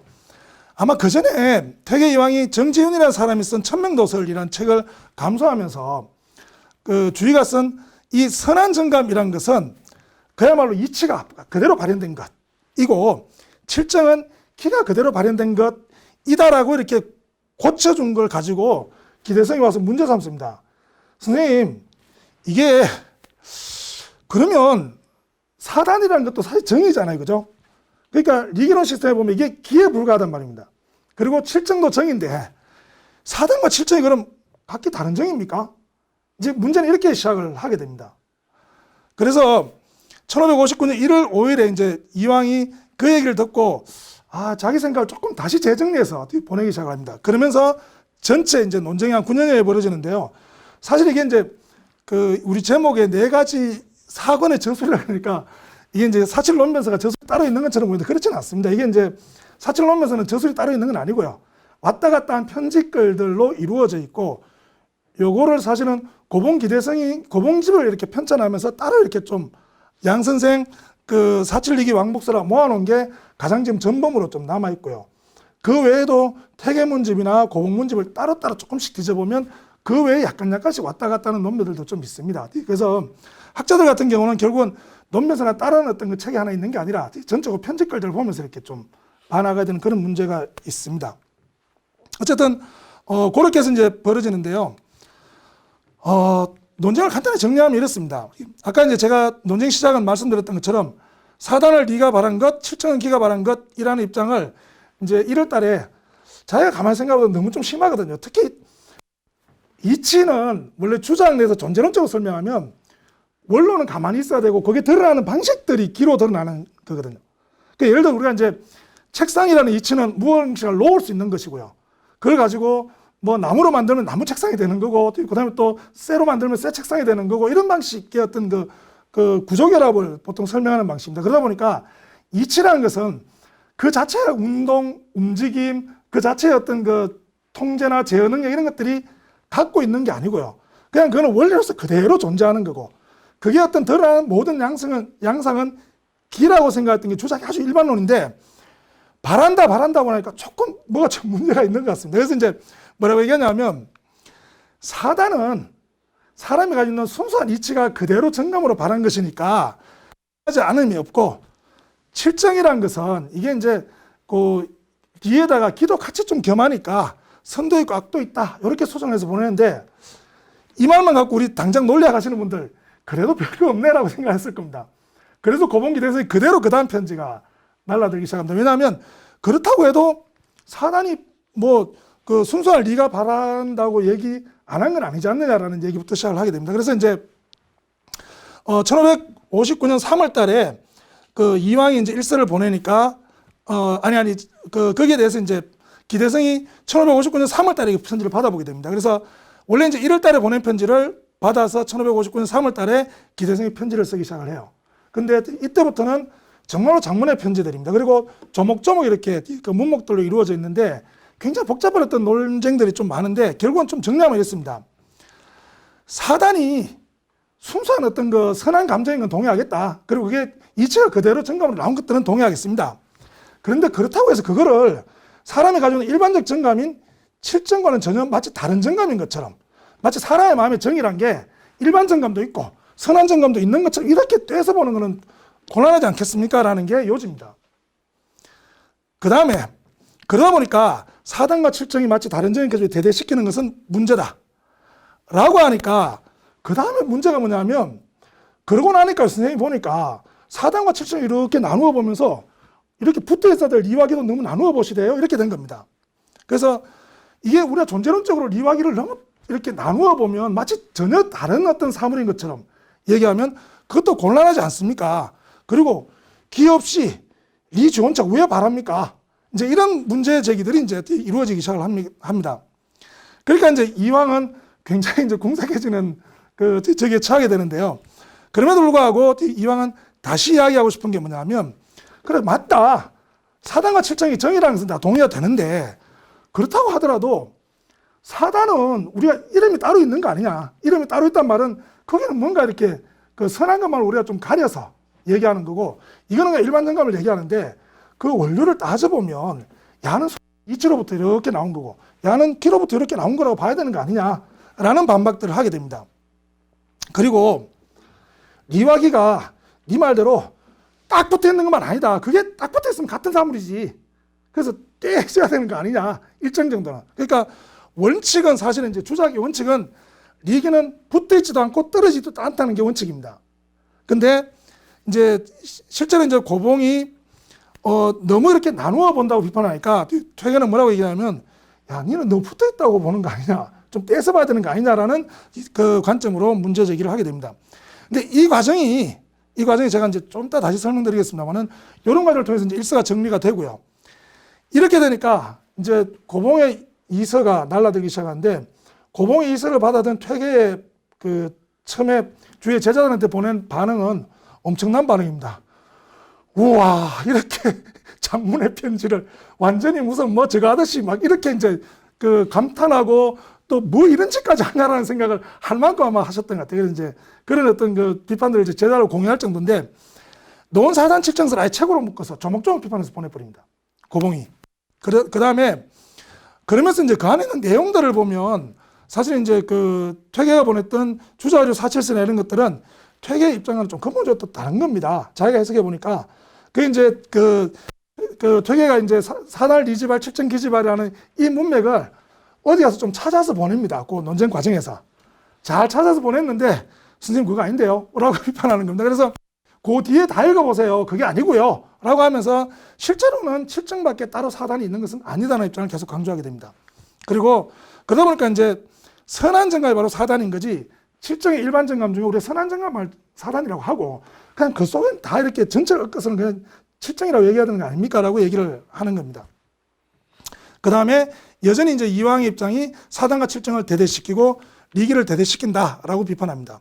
그리고 이제 그 과정에서 정말로 리라는 게 직접적으로 통제하고 제어하고 발할 수 있는 그런 물질이 아니라는데 계속해서 방점을 찍어서 보내기 시작하려고요. 그러니까 이제 태계 입장에서 보면 이게 사단 리반은 아무리 생각해도 좀 너무한 것 같긴 해요. 그래서 태계 1서 같은 경우는 조금 사단은 정말로 리가 바란 듯, 7정은 기가 바란 듯 약간 각발 같은 느낌이 좀 있습니다. 근데 이제 2서에서는 그 기대성의 편지를 받고 일정 정도 수정을 해 들어가셔야 합니다. 네 말 입정도 동의하겠다. 그러면 어떻게 얘기를 좀 하고 싶냐 하면 사단은 리가 이렇게 발할 때 7정이 딱 붙어서 같이 발하는 거고 그 다음에 그 7정은 기가 이렇게 발할 때 그 위에 그냥 리가 올라타는 거라고 보면 어떨까? 어쨌든 그러면 이제 그 사단이나 7정에 다 리가 같이 발하는 건 아니냐라고 하는데 그럼에도 불구하고 사단을 리가 주체가 되고 7정은 기가 주체가 된다는 생각은 끝까지 물러서지 않습니다. 이제 이런 입장들을 제기하면서 결국은 퇴계는 어떤 방식이든 선함이 악함을 제어하고 통제하는 기제를 계속 만들려고 하고요. 이게 고봉 같은 경우는 어떤 방식으로든 주작의 원론에 따라서 좀 마음을 정확하게 해석하자는 입장들을 갖게 됩니다. 그리고 나니까 이제 고봉 같은 경우 1561년 4월 달에 다시 자기가 그 논사단 7정서를 다시 재론 사단 7정서를 다시 좀 엮습니다. 수정도 좀 하고 해서. 그래서 보내는데 태계가 받아보니까 깝깝했던 모양입니다. 그래서 이제 반박글을 이렇게 썼는데 안 보냅니다. 안 보내고 이렇게 시한수 써서 보내고 채워버립니다. 아마 이때 이제 그 퇴계 같은 경우는 그 신경부조와 관련된 또 다른 논쟁 속에 조금씩 휘말리기 시작을 해요. 그러다 보니까 이걸 아마 제대로 정리할 저것도 없는 것 같고 또 한편으로 보면 너무 논쟁이 아마 스스로 소모한다는 생각도 조금 있었던 것 같습니다. 그래서 이제 시한수로 보내니까 여기서 기대성이 나중에 보내는 편지에 보면 고봉은 마음의 상처를 엄청 받습니다. 아니 논쟁을 시작했으면 끝을 좀 마셔야 되는데 마지막에 시한수 딱 보내고 저기 해서 나중에 이제 한 3년 9개월 만에 다시 이제 그 다른 편지를 주고받다가 자기의 마지막 입장을 다시 한 번 더 정리해 보냅니다. 그러니까 이제 퇴계는 그래 맞아 라고 하는 정도로 이렇게 사설을 보내고 그걸로 사실 이제 거의 정리가 됩니다. 그래서 우리가 사단 7정 논쟁 보통 9년이라고 얘기하지만 거의 대부분의 논쟁은 이제 그 1서와 2서 정도에 거의 이렇게 마무리가 되었다고 보시면 될 것 같고요. 그리고 그 입장이 이후로는 한 편도 안 바뀝니다. 그러면 우리가 좀 이렇게 보면 이런 겁니다. 이게 논쟁 과정에서 서로가 일정 정도 동의했던 부분들이 있고요. 그래도 여전히 차이가 벌어지는 부분을 좀 간단하게 말씀드리면 사단 7정은 기본적으로 모두가 정의라는 거 다 동의합니다. 그리고 사단은 선한정, 7정은 일반정. 근데 그리고 이제 모든 정이 사단으로 발현되는 것을 목적으로 한다는 기본 정감 철학의 원칙에도 동의를 해요. 그런데 기대성 같은 경우는 사단과 7정은 다른 정이 아니고요. 그리고 우리가 이제 사단이라는 게 어떤 순서나 어떤 그러니까 일반 정감 속에 순수하게 선한 정만을 이야기해서 사단이라고 얘기해야 되는 것이라고 얘기를 하고요. 퇴계 같은 경우는 사단은 선함, 그리고 7정은 악할 가능성이 있다는 기조를 계속 유지하게 됩니다. 그래서 사실은 이제 이게 그러다 보니까 순수한 리의 발현이나 기의 발현 같은 경우는 분명히 차이가 있다는 얘기를 하게 되고요. 그래서 사단과 7정을 대대시키면서 리기도 대대시키는 철학적 입장을 보여주게 됩니다. 이게 리기 관계로 가도 똑같은 상황입니다. 원칙적으로는 모든 존재는 리기 결합이고요. 또 불상리 불상잡인 상태입니다. 그리고 리의 원리에 따라 기라는 운동 형태 변화를 갖는다는 것에 대해서는 일정 정도 동의가 된 상황에서 각각의 입장들이 좀 나누어지는데요. 기세성 같은 경우는 마음도 리기 결합이기 때문에 다를 게 없다는 입장이고요. 그리고 사단과 7정을 구분하기 힘들듯 어떤 존재에서 리별계, 기별계로 구분하는 것은 불가하다는 쪽입니다. 이게 대단히 존재론적 입장에 서서 이렇게 주장을 하는 쪽입니다. 그런데 태계 같은 경우는 존재론에 별 관심이 없습니다. 마음의 선악이라는 어떤 이 근거를 리기론에서 찰져들려 가다 보니까 리기 자체도 존재의 문제가 아니라 선악의 문제로 치환시켜 버립니다. 그러니까 가치론의 어떤 그 근거로서 리, 그러니까 선의 근거로서 리, 악할 가능성으로서의 기, 이걸로 설정하다 보니까 리기 관계가 계속 붙으면 안 되는 거예요. 이게 같으면 안 되는 거고 철저하게 대대시켜 나가려고 하는 그런 철학적 입장들을 보여주게 됩니다. 그리고 어떤 식으로든 그 선악 문제에 있어서 이렇게 리가 기를 지속적으로 좀 통제하고 제어하는 이런 철학적 면모들을 확보해야 된다는 생각들을 갖게 됩니다.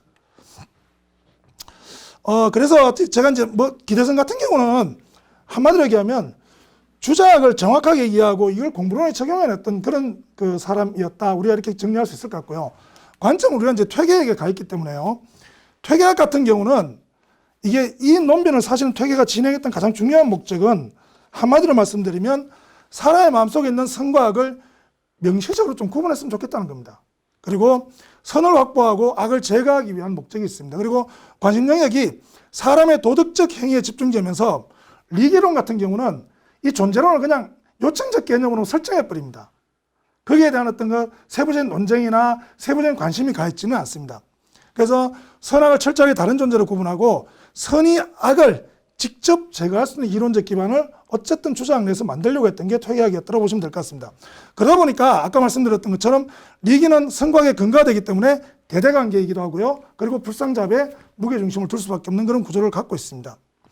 그리고 4단과 7장이 모두 정의라고 하더라도 선함과 악함을 어떻게든 좀 별도로 확보해내고 싶은 어떤 이런 이론적 특징을 갖게 되고요. 그리고 선이 악을 제어하는 것, 다시 말하면 리가 악을 제어하는 이론, 이게 리발설로 드러나게 됩니다. 그래서 우리가 그 퇴계학에서 가장 퇴계학의 특징이라고 하는 리발설이 사실은 존재론적 측면에서 나온 게 아니라 가치론적 측면에서 선이 악을 어쨌든 작동해서 악을 견제해야 된다는 입장, 이걸 만들어내기 위한 과정에서 나온 거라고 보시면 될 것 같습니다. 그래서 우리가 코테이션 마크 쪽에서 퇴계학을 뭐라고 설정할 수 있냐면 존재론보다는 심성론 중심의 철학이다 라는 얘기고요. 그리고 심성론 영역에서는 그 리의 실천성 이런 것들을 좀 적극적으로 강조하는 실천 철학이 대단히 강조된 철학이다. 그래서 심화가 결국은 강한 실천적 요구로 이어지는 이런 철학적 특징을 보여주게 됩니다. 그래서 주장 내에서 가장 강한 실천성을 우리가 어디서 찾을 수 있냐라고 하면 저는 퇴계에서 찾는 게 맞지 않을까라는 생각들을 하게 됩니다. 그러면 사단 칠정 논쟁이 어떤 논쟁인가라는 데 대한 말씀은 드리고 오늘 얘기를 맺고자 합니다. 사단 칠정 논쟁, 우리 처음에 동양 철학, 특히 한국 철학하는 사람들이 발견했을 때는 우리도 서양 철학처럼 굉장히 수준 높은 논쟁이 있었다라고 생각하면서 굉장히 희열에 찬 경험들을 갖고 있습니다. 근데 사단 칠정 논쟁은 논리나 존재론에 대한 해명 논쟁이 아닙니다. 사실 이걸 통해서 궁극적으로 오늘 내가 경공부부터 먼저 할지 성공부부터 먼저 할지에 대한 공부론을 무엇부터 하기 위한 것을 찾아가는 그런 이론적 근거를 확보하기 위한 논쟁이라고 보는 게 맞을 것 같습니다. 그리고 이걸 통해서 어떻게 실천성을 확보할 것인가에 대한 논쟁입니다. 근데 우리가 이게 이제 흔히 말하는 필로소피의 개념 안에서만 보면 사실 이 부분이 어떻게 보면 이렇게 좀 벗어나 있는 영역일 수도 있는데 퇴계의 가장 주된 목적은 결국은 사단 칠정 논쟁을 통해서 오늘 당장 어떤 수양을 하고 어떤 실천을 할 것인가에 대한 목적이 맞춰져 있다라고 보시면 될 거고요. 그러다 보니까 한마디로 말씀드리면 사단 칠정 논쟁은 주작에서 내에서 어떻게 실천을 확보할 것인가에 대한 문제였다라고 이해하시는 게 어떨까 싶습니다. 왜냐하면 사실은 주작 자체는 제가 아까도 말씀드렸다시피 주작은 이치에 대한 강조라는 게 결국은 아는 것과 실천이라는 두 가지 영역이 동시에 같이 가야 된다는 이론적 입장을 갖고 있습니다. 근데 이게 유학이 본래 실천주의적 철학이었는데 이게 어느 정도 일정 정도 알을 강조하는 철학적 특징을 주작이 갖게 돼요. 그러다 보니까 그 이후로 후대에서도 이게 알기만 알다가 실천 안 하면 어떻게 되죠라는 비판들이 지속적으로 제기가 되게 됩니다.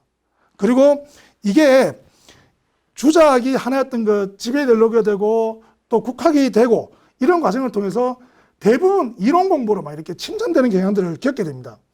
그러면 이게 일정 정도 중세주의적 특징을 가지고 있는 철학들 같은 경우는 어쩔 수 없이 독서 공부나 이론 공부를 강조하는 성격을 보이게 되는데 이거는 대매 철학에서는 반드시 비판에 직면할 수밖에 없는 그런 구조를 갖게 돼 있습니다.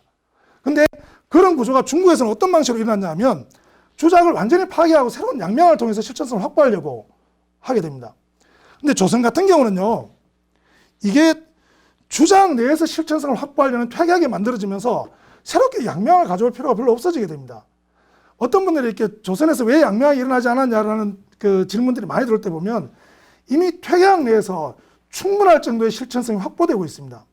그러다 보니까 더 이상 사실은 새로운 어떤 그 이론을 통해서 주장을 깨뜨리고 실천성을 확보하는 새로운 유학을 만들어야 될 필요가 없었다고 보는 것도 굉장히 중요한 견해 중에 하나일 것 같습니다.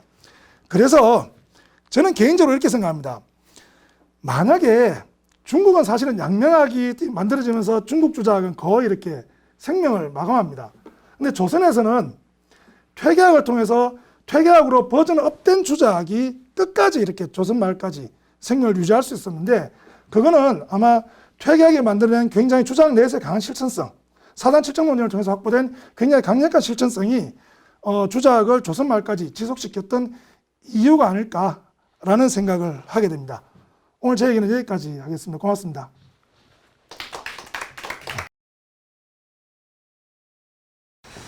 예, 안녕하세요. 이황의 퇴계학 네 권의 저술로 만나다 오늘 네 번째 시간입니다. 예, 안동에서 오셨는데요. 예, 오늘 시간이 한 시간 반? 2시간 정도 걸립니까? 2시간 걸립니다. 네, 2시간 걸립니까? 예, 또 먼 길 오셨습니다. 예, 이상원 선생님께서 오늘 이 주제 4.7 논변서와 퇴계학, 굉장히 어려운 주제입니다. 늘 다루는 주제이긴 하지만 다룰 때마다 땀이 납니다. 예, 어떻게 이걸 다루어야 될지 굉장히 좀 어렵게 다가오는 주제인데, 오늘 또 생각보다 너무 쉽게 또 설명을 잘 해주셔서 이해가 굉장히 좀 빨리 됐던 것 같습니다.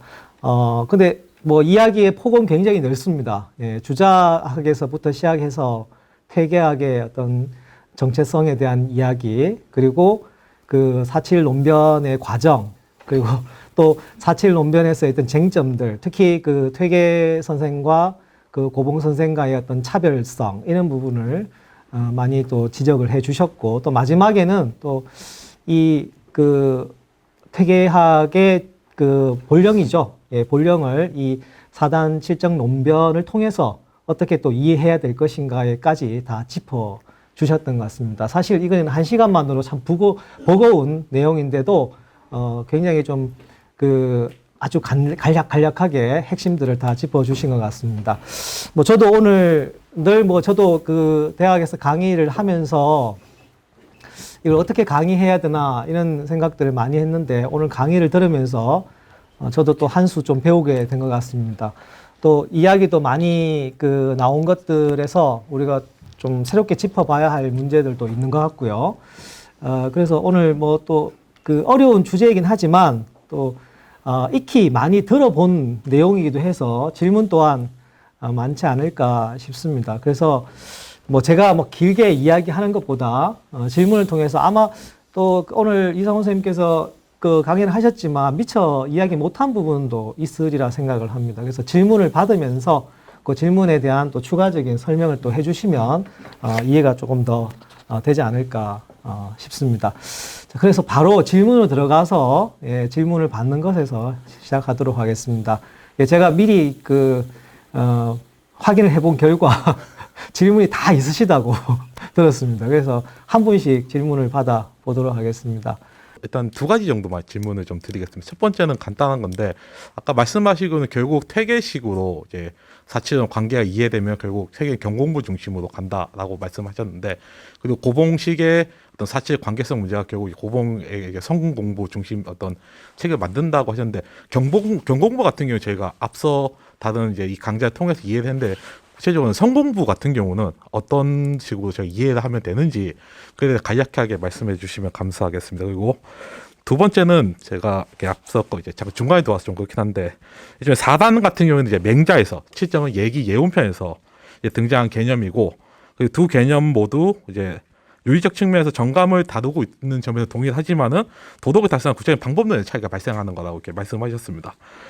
물론 이러한 차이가 결국 퇴계와 고봉이 이렇게 자칫 관계성 문제에서 이렇게 관점 차이가 발생하던 어떤 근본 원인이 되는 거라고 이렇게 제가 이해를 했었는데, 그렇다고 한다면은 4단 7정 논쟁이 단순히 주장 내부에서의 어떤 이론적 분화가 아니라 기본적인 인간과 이제 어떤 정감 그리고 윤리에 대한 관점, 유학 자체에 대한 어떤 근본적인 경향성의 어떤 차이점으로 인한 어떤 그거까지도 혹시 포함하고 있는 것으로 볼 수 있지 않을까 싶은데 이에 대해서 어떻게 생각하시는지 말씀해 주시면 감사하겠습니다. 예, 두 가지 질문. 저번 시간부터 계속 두 가지 질문으로 이용하겠습니다.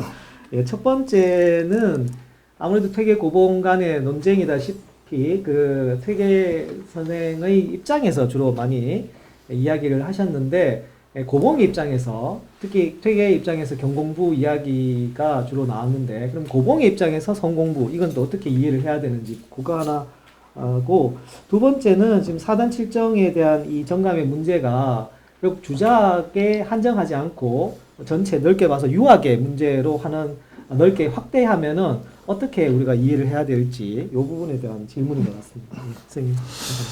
일단 첫 번째 물음은 좀 먼저 뒤로 좀 돌려놓겠습니다. 이게 워낙 그 성공부, 경공부 제가 그 얘기 안 하려고 다 뺐거든요. 이 하게 되면 막 또다시 이렇게 복잡한 저건데 하여튼 그거는 좀 간단하게 좀 말씀을 뒤에 드리고요. 첫 번째 거부터 조금 말씀을 드리면 사실은 그 사단 실정 논쟁은 방법론 논쟁은 아니고요. 이게 발생하게 된 가장 근본적 이유는 엄밀하게 보면 그 제가 볼 때는 아마 집대성이라는 과정을 통해서 만들어진 게 아닌가. 그러니까 주의 입장에서 보면 그 앞에 모든 경전들을 하나의 시스템과 체계 속으로 몰아넣어야 되는데 이걸 몰아넣다 보니까 맹자에는 사단이라는 정도 있고요. 또 얘기해 보니까 칠정이라는 정도 있는 거예요. 근데 둘 다 정이라고 하는데 이걸 어떠한 관계 방식으로 지을지에 대해서 아마 주의 자체도 굉장히 복잡한 문제가 끌렸을 것 같고요. 근데 특히 이게 사단 같은 경우는 맹자가 얘기했던 그 말의 어떤 그 맥락이 좀 다르고요. 또 칠정은 그 얘기 예언에서 다루고 있는 거 맥락이 좀 달라요. 근데 이거를 주작 안에서 하나로 합쳐놓다 보니까 이제 이런 문제가 발생을 했던 거고요. 그래서 이게 이제 주작 내부의 논쟁이라고 일반적으로 보는 이유가 저도 상당 부분은 그렇게 보는 이유가 이제 만약에 집대성하지 않았고 그 맥락대로 따로따로 이해했으면 아마 전혀 논쟁화될 이유가 별로 없었는데 이게 그 조선에 오면서 주작이 조금 더 깊어지고 이론적 심화 과정을 따라가다 보니까 결국 이제 거기에다가 어떤 그 현실적인 문제까지 내재되면서 이런 문제가 발생했다고 보는 게 아마 정상적일 것 같다. 그런데 그럼에도 불구하고 사실은 이제 이게 조금 꼭 유학 혹은 주장 내부의 논쟁이라고 말하고 싶지만 않은 게 결국은 인간의 도덕적 발현, 도덕적 정감을 어떤 방식으로 끌어낼 건지에 대한 서로 간의 고민들이라는 관점에서 보면 이 부분은 적어도 이제 지금에도 유효할 것 같다. 그 정도 선에서 아마 답을 드리는 게 아마 두 번째 질문에는 될 것 같고요. 이게 이제 성공부론 같은 경우 사실 우리가 이제 결국은 중요한 건 정의 선한정이 나와야 되는데요. 선한정이 나와야 되는데 인간은 기본적으로 굉장히 선한 본성도 가지고 있어요. 근데 요 사이에 개인을 위한 사욕이라는 것이 이렇게 끼어 있는데 이 부분을 해치고 선한 정감이 그대로 나오도록 만들려면 어떻게 해야 될 건가에 대해서 각기 좀 다른 입장이 있습니다. 근데 이제 퇴계 같은 경우는 이 본성 이치 자체가 막 서로를 발현하게 되면 본성 자체가 이렇게 자꾸 확대되면서 선한 사욕을 깨뜨리고 그 자체가 이렇게 선한 정으로 드러날 수 있다고 생각했던 것. 그래서 자기 어떤 그 본성 혹은 자기가 가지고 있는 이치에 대한 철저한 공부, 요걸 우리가 이제 경이라는 개념으로 표현이 되는데요. 정성성자를 쓰는 성공부 같은 경우는 어떤 개념이냐면 이게 이치가 발현될 때 사욕에 물들지 않도록 그때마다 조절하면 되는 거 아니냐라는 생각을 하게 됩니다. 그래서 금정 단계가 이게 정으로 발현되는 단계에서 이 본성이 그대로 발현됐는지 안 됐는지를 내가 계속해서 이렇게 다른 도덕 공부나 혹은 독성을 통해서 가지고 있는 잣대를 가지고 확인해서 이제 그러니까 경공부 같은 경우는 본성을 계속 키우다 보면 저절로 선함이 드러날 거라고 보는 쪽이라면 성공부 같은 경우는 정성성자 쓰는 같은 경우는 성이 그대로 정감이 될 때 혹시 사역에 묻어는 게 없는지를 확인해서 그때그때마다 이게 선한 정감이 되도록 이렇게 계속 어프로치하는 이런 방식의 공부를 하다 보면 나중엔 굳이 그걸 할 필요가 없어지는 단계까지 이르게 될 것이다라는 게 정성성자 공부입니다. 근데 제가 이렇게만 말씀드리면 되게 쉬운 것 같은데 이게 사실은 뭐 우리가 이제 미발제시 공부, 이발제시 공부부터 시작해서 이렇게 굉장히 복잡한 이론 구조를 갖고 있는 거라서 근데 현실적으로 아마 그 두 가지 입장으로 좀 나누어서 생각을 했다라고 보시면 될 것 같습니다. 예. 되셨습니까? 추가로 됐나요? 네. 저는 한 가지 이제 그 약간 그 아까 질문자의 그 얘기에서 그 인간 일반의 문제, 그러니까 악과 감정이라는 부분에서 지금 현재의 의미를 좀 더 한다면 어떻게 될까요? 이게 악과 감정의 문제를. 네. 근데 이게 뭐 사실은 그 우리가 악과 감정의 문제 같은 경우는 엄밀하게 하면 굳이 사단 칠정 논쟁이 아니라도 할 수 있는 얘기들이 굉장히 많고 또 중요한 논쟁이죠. 근데 이제 그 조선의 주자학자들은 이 악과 감정의 문제를 이제 사단 칠정이라는 어떤 그 도구를 가지고 논쟁을 했기 때문에 이제 의미가 있다라는 틀에서 제가 아까 말씀을 드렸던 거고요. 사단 칠정 논쟁 자체는 사실은 아마 주작이 집대성 과정이 없었다면 굳이 발생하지 않았을 수도 있겠다라는 쪽입니다. 근데 이제 지금 그 사회자께서 조금 이제 현대적 의미를 조금 더 이렇게 묻는 것 같아서 그렇게 얘기하면 저는 이건 굉장히 중요한 의미를 좀 갖는다고 보는 게요. 우리가 그 사실은 대부분이 그 도덕이 움직이는 과정들이 보면 대단히 어떤 그 이성적이고 논리적인 속에서 움직이는 경우도 있지만 그리고 그게 가지고 있는 어떤 그 영향성과 또 그게 가지고 있는 장점도 상당 부분 철학을 공부해 보면 동의가 되지만 그럼에도 불구하고 사실은 어떻게 보면 우리 모두가 어떤 그 집단 행동들을 하고 어떤 우리가 도덕 사회를 만들어 갈 때 이성만큼이나 사실 되게 중요한 게 감정이 늘 타인을 통해서 어떤 동감되는 감정들. 이게 저는 사실은 사단이라는 걸 좀 공감 능력 이런 개념으로 요새 조금 얘기하기도 합니다. 그래서 이제 타인 때문에 슬퍼하고 타인 때문에 아파하고 그 타인이 볼 때 나쁜 행동이라고 생각하는 거 앞에서 내가 부끄러워하고 이런 어떤 그 정감을 인간이 지속적으로 갖는 거는 굳이 사단 칠정이라는 말을 쓰지 않더라도 현대 여전히 중요한 논쟁이고요. 그리고 그런 부분에서 아마 우리가 지금도 그 명자유 동양 철학에 가져왔던 전통들이 해야 될 얘기들 그리고 할 수 있는 얘기들은 꽤 있다 이렇게 보는 쪽입니다. 알겠습니다. 예, 다음 질문을 받도록 하겠습니다. 오늘 그 한국 무슨 철학사에서 빛나는 논쟁사라고 해서 저는 이제 그 서양 쪽 공부를 좀 했었습니다. 그래서 이 동양에도 대단한 이 학문 전통이 논쟁과 토론의 논쟁이 있었구나 이렇게 생각하고 이제 들어왔는데 선생님께서 이제 마지막에 말씀해 주실 때는 상당히 좀 그거를 약화시키는 것처럼 그렇게 대단한 논쟁사로 꼽을 수 있는 건 아니지 않느냐 뭐 이렇게 존재론과 가치론 윤리에서 논쟁 자체가 안 되는 거 아니냐라는 언급도 좀 해주셨습니다. 그래서 저는 사단 칠정 내용 자체에 대한 것도 있지만 도대체 이 조선 유학 아니면 한국 그 사상사에서 이 논쟁과 철학하는 방식이 어떻게 왔을까라는 건데 구체적으로 편지를 주고받으면서 이렇게 대화를 했다고 합니다. 우리가 이제 뭐 서양식으로 보면 예를 들어서 무슨 뭐 어떤 철학자가 나와서 이런 책을 저술을 했으면 거기에 대해서 반론을 하고 뭐 그걸 정반합으로 변증법으로 하든 치열하게 이렇게 무슨 주의 이렇게 나가면서 논쟁을 하는데 이 이황과 기대승의 편지로 한 이 논쟁은 당시에 1차적으로 당시에 도대체 이 두 사람의 논쟁을 어떤 사람들이 어떻게 동시대 혹은 동시 공간에서 공유하면서 함께 했을 가능성이 있는가?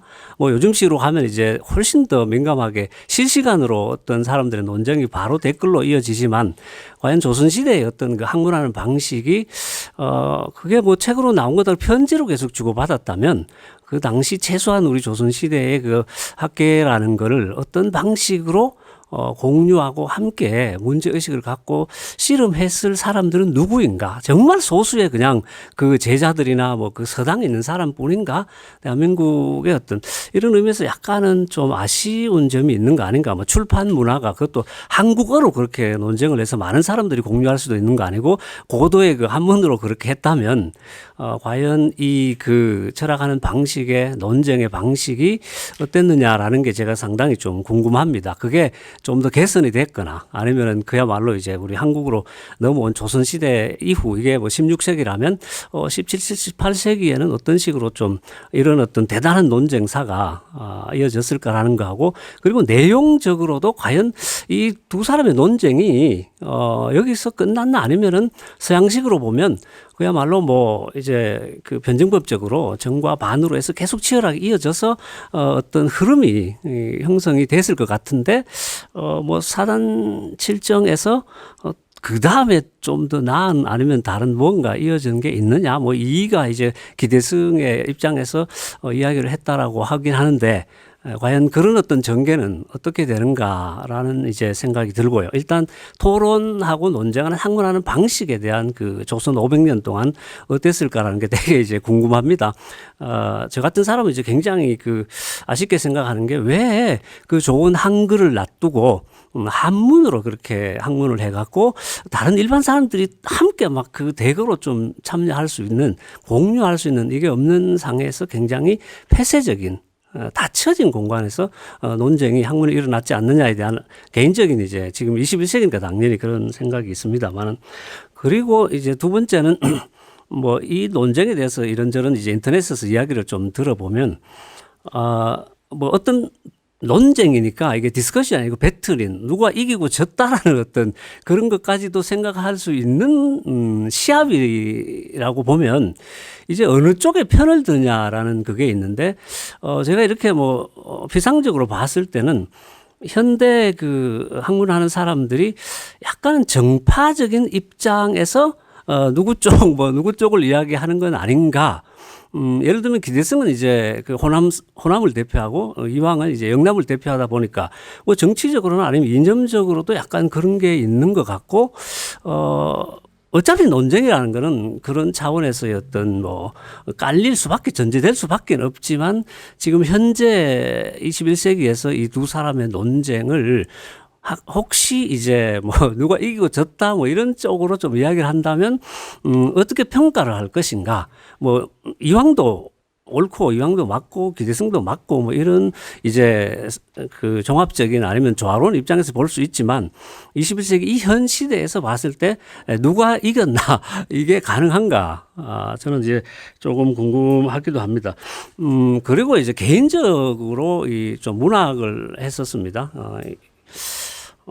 이게 사단과 칠정이라는 이 11개의 이 감정을 굳이 이렇게 이 감정 11개를 가지고 그걸 할 만큼 정말 이 감정들이 서로 구별되고 따로 이름 짓고 개념할 수 있는 건가?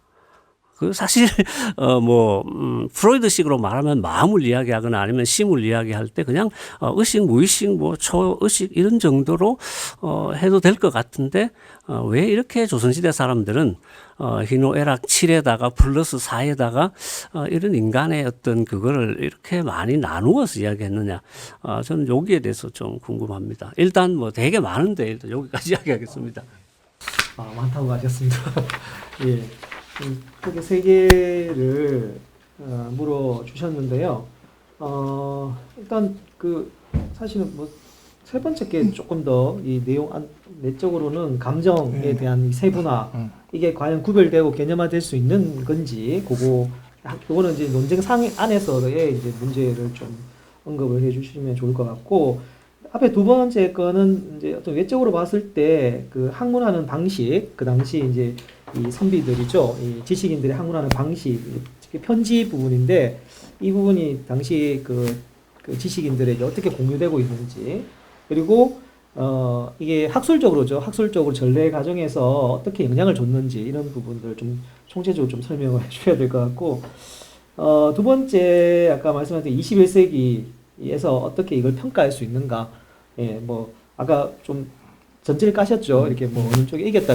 그게 문제가 아니라 평가의 문제를 좀 얘기해 주셔야 될 것 같습니다. 예, 질문이 좀. 제가 파악한 것만 해도 질문이 한 5개쯤 되는데요. 조금 제가 파악한 대로 좀 조목조목 말씀드리겠습니다. 일단 제일 먼저 근거로 말씀하셨던 거 대단하지 않은 논쟁이라고 평가하셨다는데 그건 아닙니다.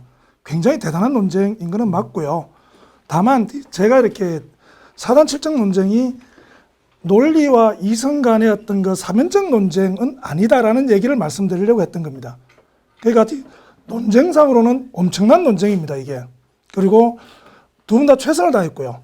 그리고 하나하나의 편집글에 갖는 그 크기가 아까 고본 같은 경우는 거의 일정 정도 저술 수준에 육박할 만큼의 양을 갖기도 합니다.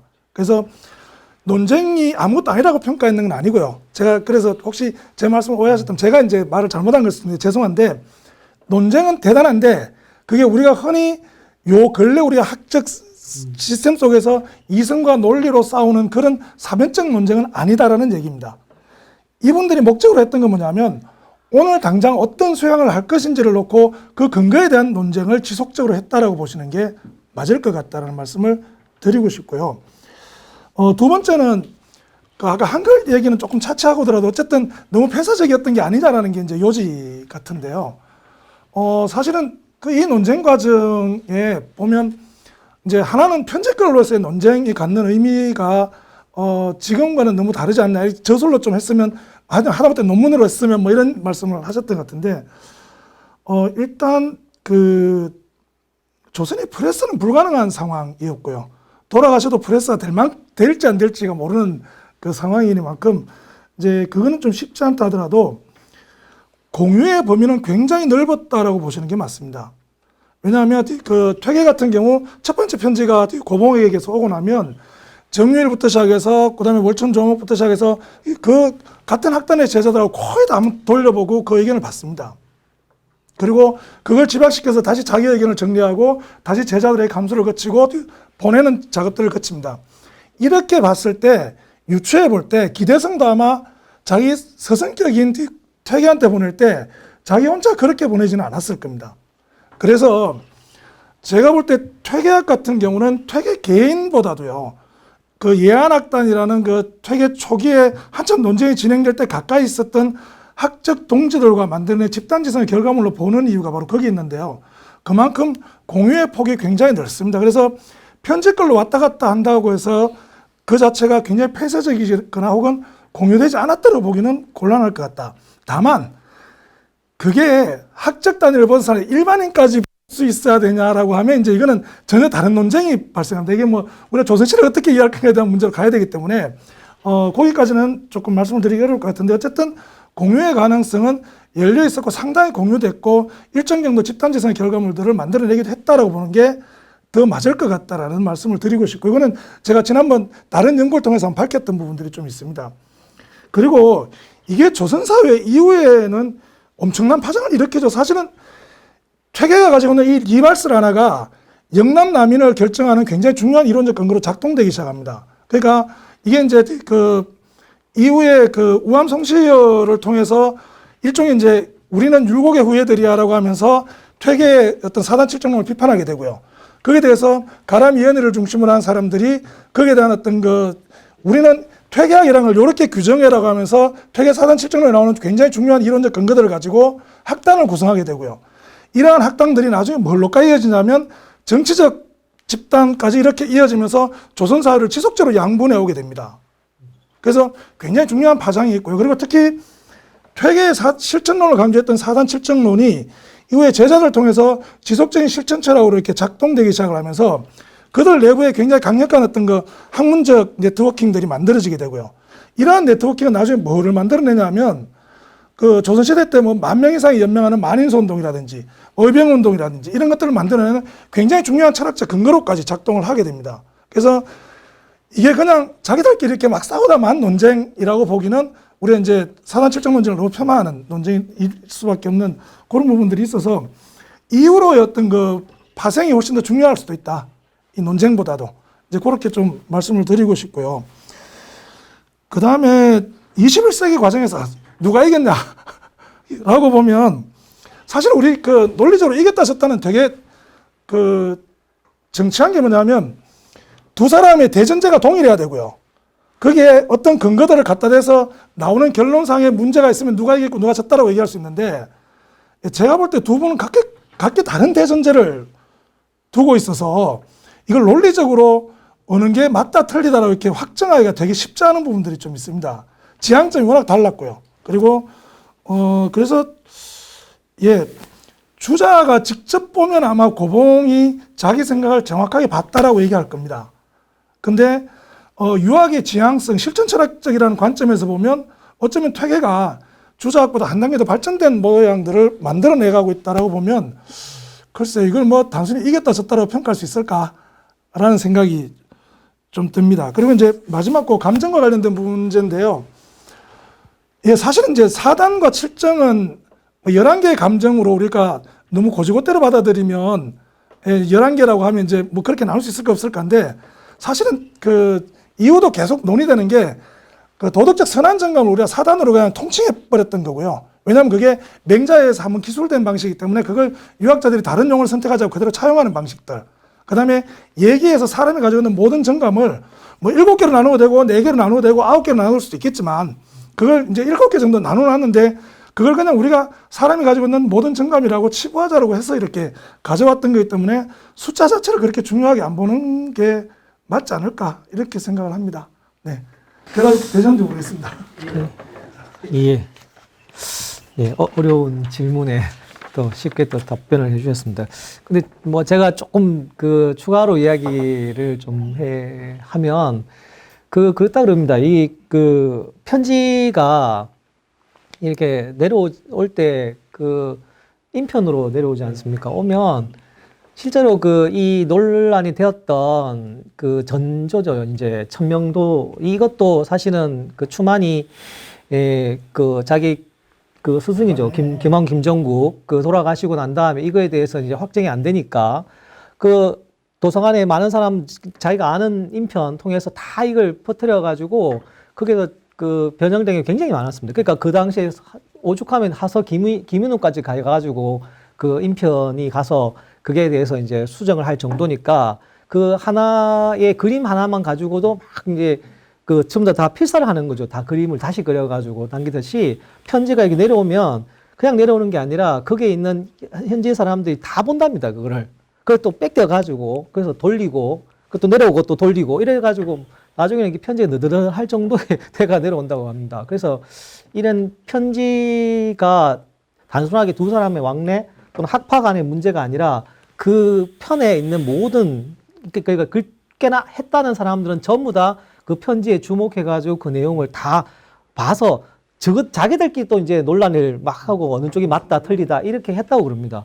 그러니까 그 당시 조선시대 지식인들이라면 여기에 한마디씩 다 했을 정도로 또 그 글도 그렇게 남기고 있고요. 그래서 이게 엄청난 공유, 그 16세기 그 시대의 어떤 지성사를 딱 보여주는 논쟁이 아닌가 싶기도 하고, 예, 그런 뭐 좀 갑자기 생각이 나서 제가 추가로 좀 했습니다. 예, 다른 또 질문 또 받도록 하겠습니다. 피상적이고 그냥 문외한으로 들여다 보니까 그 안에 그 이와 기에 대한 또 뭐 굉장한 그게 깔려 있는 것 같았습니다. 이황은 뭐 이 쪽으로 이제 이야기를 하고 기대승이 기 쪽으로 이야기를 한다고 하는데 뭐 이걸 이제 저는 서양 문학을 해서 아주 그 좀 피상적으로 이해를 해보면 이황 쪽의 이는 좀 그 서양 그 문학 전체를 양분화한다면은 약간은 이상주의, 아이디얼리즘, 뭐 그 플라톤에서 오는 그런 쪽이라면 리얼리즘은 조금 이제 그 아리스토텔레스 쪽에서 오는 그런 양분화돼서 서양 2,500년 문학사가 흘러왔다고 생각이 되는데 그거 이제 변종은 많이 있습니다만은 한쪽은 끊임없이 이제 이상적인 현실에 가능하지도 않는 이야기 혹은 어떤 요청적인 거를 이제 끊임없이 강조를 하는 반면에 한쪽은 그래 갖고 무슨 그 현실은 그게 아니다. 이 리얼리티는 혹은 인간은 세상은 그냥 이거다. 뭐 이런 이제 생각을 하는데 이 두 가지 입장을 이제 각 시대마다 좀 다르기도 하고 어느 시대는 이게 더 필요하고 어느 시대는 이게 좀 더 조금 뒤로 이제 밀어놔도 되는 뭐 이런 것들이 늘 있어서 서양은 긴 역사 속에서 어떤 때는 이제 아이디얼 쪽이 강해지고 뭐 예를 들면은 계몽주의나 낭만주의나 뭐 이런 사실주의, 자연주의 뭐 이렇게 이제 흘러가는데 지금 대한민국 현실 전체로 봤을 때 과연 그 이를 강조한 이황의 어떤 이 득세나 강조가 과연 그 좋은 영향을 갖고 왔는가? 뭐 아주 나쁘게 말하면 이 기라든지 좀 현실 내지는 이런 쪽으로 좀 소홀히 하면서 뭐 과학이라든지 아니면은 좀 그런 사회적인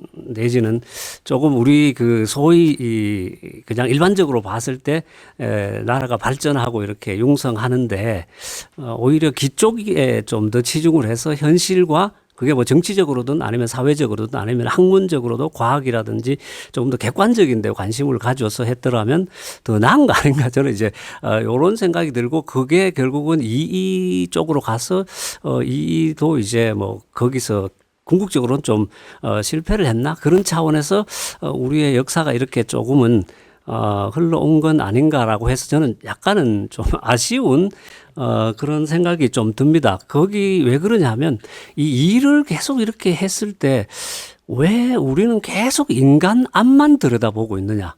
신만 들여다보고 이 앞만 들여다보고 있고 사단 칠정이라는 것도 결국은 사단 칠정이 그 자체로 있는 게 아니라 결국 인간이 다른 인간들과 더불어 살거나 아니면 이 불의하고 불공정한 이 사회 이 바깥이라는 어떤 실존적인 아니면 실제적인 이 세계와 접하면서 사단이 생겼을 텐데 그 사단을 야기하는 어떤 사회 상황 아니면은 외부의 객관적인 어떤 실사회, 실제 자체에 대해서는 관심이 없고 왜 이 사단이 생기고 칠정이 왜 화가 왜 나는지 이게 내 자체에서 나는 게 아니라 뭐 불공정이나 어떤 그 고통스러운 이 리얼리티에서 난다라고 하면 그쪽에는 관심을 안 가지고 계속 이 이와 이 내부만 들여다보는 거 아닌가. 제가 이제 아주 좀 모르는 상태에서 좀 부정적으로 보면, 이것이 결국은 이 뭐 사회든 학문이든 과학이든 이런 쪽으로 전개되는데 좀 장애가 됐던 건 아닐까? 그런 의미에서 저는 약간은 기대승 쪽에서 아쉽다 뭐 이런 생각이 좀 들었습니다. 그 이야기는 우리의 문학이나 뭐 아니면 우리의 어떤 그것들이 너무 이 요청적인 이상적인 선과 도덕적인 객관적인 어떤 가치나 현실에서 출발하지 않고 이런 건 어떤가 이런 생각이 들었습니다. 그리고 또 이걸 나이 드신 분이 보통 이제 우리가 현실에서 보면 젊은 시절에 뭐 무슨 유명한 그 칼포버가 이야기했듯이 뭐 20대에 그 혁명자 아니면은 마크시스트가 아니면 이상하고 뭐 한 50대 갖고는 다 그냥 리얼리스트가 돼야 된다고 하는데 이 경우에는 이황이 오히려 이상주의자이고 젊은 이 기대승이 훨씬 더 현실주의자 같아서 이것도 조금은 저는 좀 이 구도가 요즘 뭐 다들 그렇지 않습니까? 정치하는 사람들도 그렇고 뭐 제가 아는 사람들도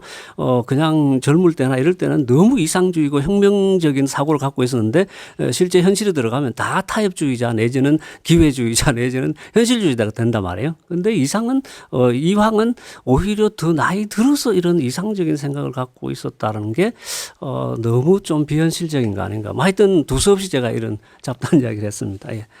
바로 답변을 좀 드리겠습니다. 이게 시간이 그렇게 많지가 않은 것 같아서 일단 뒤에 선생님 말한 게 틀린 거는 하나도 없는데 그게 태계 이황과 기대승하고 전혀 관계가 좀 없어서요.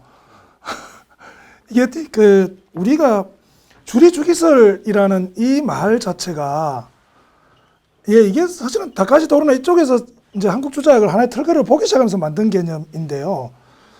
우리 고봉기 대상한테 가서 만약에 당신이 주기론자요라고 물어보면 아마 고봉은 뒤로 휘떡 넘어질 겁니다. 어떤 주자학자도 리가 중심에 서지 않는 주자학자는 없습니다. 그래서 이게 우리가 이제 영락학파는 자기들 보고 우리가 주리파야라고 얘기했던 건 뭐냐면 기호를 공격하는 하나의 요청적 용어로서 쟤들은 기를 중시하는데 우리는 리만 중시해라는 개념으로 쓰다 보니까 그게 나중에 다카시 도르나 이렇게 좀 털거리를 나눠본 사람들이 그렇게 봤던 거고요. 사실은 주자학자는 다 도덕 이상주의자들입니다. 고봉도 마찬가지고 퇴계도 마찬가지고. 그래서 누구에게 가서 지금 과학이나 현실적인 문제는 이분들에게는 자기 학문적 대상이 아니었고요. 그러니까 예를 들어서 철학을 하는 저한테 음악 논쟁이나 과학 논쟁이나 이런 것들 아무 관심이 없는 것처럼 이분들에게 가장 중요한 것은 어떤 한 개인이 도덕적으로 수양해서 성인이 되고 그 성인들이 도덕적으로 아름다운 사회를 만들어내는 것에 모든 목표가 갖추어져 있어서요. 그걸 가지고 이제 우리가 그 기적인 어떤 물질 논쟁이나 지금 뒤에 선생님 말씀하셨던 이런 부분들이 사실 직접적으로 연관되어 있지는 않습니다. 그래서 우리가 이제 거기까지 가면 논의가 너무 좀 길어져 버리고요. 그리고 이제 주리 주기 문제 같은 경우도 사실은 그 주작은 기본적으로 리가 그대로 기로 드러나는 시스템을 되게 중시합니다. 다만 그 방법론에 있어서 그 기의 역할을 어느 정도 더 부여할 것인지 아니면 리가 드러나는 과정에서 기를 지속적으로 리에 맞추도록 할 것인지에 대한 고민들이 좀 남아있어서 그게 논쟁으로 드러났던 걸로 보는 게 좀 맞을 것 같습니다. 그래서 그 아쉽다라고 하면 그 아쉬움을 우리가 고봉과 퇴계한테 책임을 물을 수는 없을 것 같다라는 생각입니다.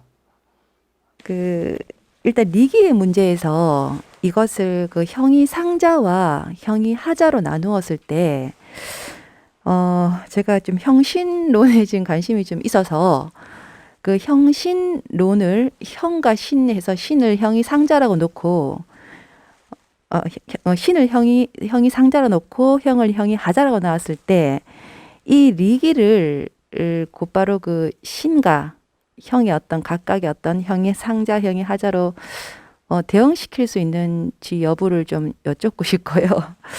그 다음에 일단은 그 태계를 갖다가 주리론, 주기, 그 다음에 뭐 이의를 주기학파라고 하지만 저희는 그런 거를 싫어하지 않고 둘 다 주리였는데. 일단은 그렇다면 경중의 문제에서 주리는 맞다. 리를 중하게 여긴 거 맞다. 그러나 그럼 다시 선우의 문제로 따져보자. 그렇다면 태계는 리기 선우의 문제에서 이거를 가령 형신의 문제에서 신이 형에 깃드는지 아니면 형이 있고 신이 나중에 있는지 뭐 이런 문제들이 있지 않습니까? 그럴 때 선우의 관점에서 리기는 어떻게 보았나가 하나의 질문이고요. 두 번째, 이게 이제 근기남인이랑 기호 노론이랑 갈라지잖아요. 그러면 일단 태기 2항의 설을 이제 우계송원이 받고 고봉기대 승이 이제 율곡 이의가 받아서 계속 논을 진행했다고 할 때 큰 틀에서 보면 조선의 어떤 그 주저학의 어떤 경공부는 크게 다를 바는 없지만 그래도 아주 세부적으로 치밀하게 들어가서 엄밀하게 그 노론 쪽과 남인의 경공부가 어떻게 달라진 그 양상이 어떻게 달라졌는지 뭐 안 달라졌으면 그만이지만 달라졌으면 어떤 점이 달라졌는지 그게 두 가지가 제가 좀 궁금한 점입니다. 예. 그 첫 번째 질문은 본인 개인의 그 궁금증의 형신론의 그 리기 관계 이야기였고요. 두 번째는 경이 그 남인과 서인이죠. 예, 그 파에서 어떻게 달라졌다면 어떻게 달라졌는지 그 의미를 좀 물으셨는 것 같습니다. 예. 짧게 그냥. 예, 이게 제가 미학 쪽의 형신론은 잘 모르겠습니다. 또 공부를 안 해봐서 잘 모르겠는데 주작 안에서 형신은 다깁니다. 예, 그냥 다기기 때문에 이걸 그 리와기로 바로 칭환시키는 건 불가능하고요. 그 주작에 사실 리는 하나의 원론과 원칙이고요. 그게 형으로 드러나든 신으로 드러나든 뭐 운동이든 뭐든 다 이렇게 기적 영역으로 보통 치환되는 거라서 형신이 어떻게 치환되냐면 둘 다 기인데 아마 기 안에서 이렇게 뭐 미학적으로 여러 청차가 나누어지는지 어떤지는 저도 잘 모르겠습니다. 아마 그거는 그렇게 보시는 게 맞을 것 같고요. 이게 이제 그 경공부나 성공부를 가지고 이렇게 뭐 경공부를 가지고 이후에 이렇게 주작계가 어떻게 저떻게 갈라지는 방식보다는 사실은 이제 그 사단 칠정 논쟁 이후로 그 되게 그 성공부나 혹은 경공부를 되게 강조하는 어떤 그러면서도 마음의 소양을 통해서 실천성을 되게 강조하는 쪽의 어떤 그 철학적 입장이 하나가 만들어졌다면 또 한쪽은 이렇게 성이 정으로 발현될 때 그 정을 선한정으로 만들기 위한 성공부가 굉장히 되는 정도의 어떤 그 철학적 입장들이 존재는 합니다. 그리고 그게 나중에 사실은 영남 같은 경우는 지속적으로 경공부 중심이었던 그 철학이 그대로 그냥 계속 내려오게 되고요. 이게 기호 같은 경우는 그 내부적으로도 이렇게 이후에 뭐 인물성 동의 논쟁이라는 걸 통해서 굉장히 다양한 논쟁들이 좀 왔다 갔다 하기는 합니다. 그리고 일정 정도 경공부론을 좀 지지하는 쪽도 있고 성공을 지지하는 쪽도 있는데 이거를 다시 다 세분하기 시작하려면 이제 한 몇 시간 좀 강의를 다시 해야 될 것 같아서 조금 달라지는 적은 있습니다. 그래서 경을 가지고 경의 어떤 태도를 가지고 우리가 기호와 영남을 나누는 것은 좀 현실적으로 불가능하다. 예, 그게 아마 맞을 것 같습니다. 네. 예, 시간이 우리가 예정된 시간이 있습니다. 그래서 제가 그냥 짧게 정리하고 마치도록 하겠습니다. 근데 제가 그 사단 칠정을 이렇게 공부할 때 처음에 저도 사실 이게 뭐 무슨 논쟁인지 잘 파악도 안 되고, 근데 그 최근에 또 제가 이걸 한번 다룬 적이 있는데요. 그때 어떤 생각이 드냐면 전체를 다 한번 이렇게 꼼꼼하게 한번 읽어봤습니다. 다시 한번 한 네 번째 한번 읽었던 것 같은데, 지금 이렇게 보면 그 사단 칠정 논쟁에서 보이는 그 퇴계의 말이 정말 뭐 이런 표현을 하면 좀 이상하겠습니다만 그냥 애처로워 보여요. 왜냐하면 절박합니다. 그러니까 현실을 보고 있는 퇴계의 눈이 굉장히 절박해 보여요. 그러니까 이론적으로 그 주자학의 이론 틀에서는 분명히 아까 그 말씀하신 대로 그 고봉의 논이 맞죠. 논이 맞습니다. 그 논이 맞고, 근데 왜 그 퇴계를 그게 몰랐을까? 저는 분명히 알았다고 봐요. 근데도 왜 굳이 이런 그 비틀어진 틀을 계속 유지했을까? 그거는 자기가 바라보는 세계가, 현실이, 인간의 모습이 그렇게밖에 보이지 않는 거예요. 거기에 대한 그러니까 인간의 어떤 가벼운 존재로서의 어떤 그런 악에 쉽게 유혹될 수 있는 인간의 모습을 보면서 퇴계는 이렇게밖에 말할 수 없는, 그렇게 자꾸 느껴지더라고요. 그 글 편지를 보면서. 그래서 예전에는 굉장히 아까 그 질문하신 선생님 말따나 이 뭐 허황된 이야기냐, 뭐 갑자기 뭐 리발이 어쩌고 하니까. 근데 지금은 사실 이렇게 그래서 그런지 몰라도 이 마음으로 읽어라 했던 게 요즘은 좀 와닿은 게 있어서 오히려 뭔가 더 현실에 더 밀착된 절박함의 표현, 인간의 그 탐욕, 그 욕망에 대한 그 어떤 지식인으로서의 간절한 부르짖음 같은 느낌이 들어서 저는 다시 읽어봐야 되겠다는 생각을 했던 거 기억이 납니다. 그래서 그 내용을 오늘 뭐 이렇게 시간이 좀 풍족했다면 많이 다 이야기를 해주셨을 텐데 그런 부분들이 부분적으로 이렇게 이야기를 하신 것 같습니다.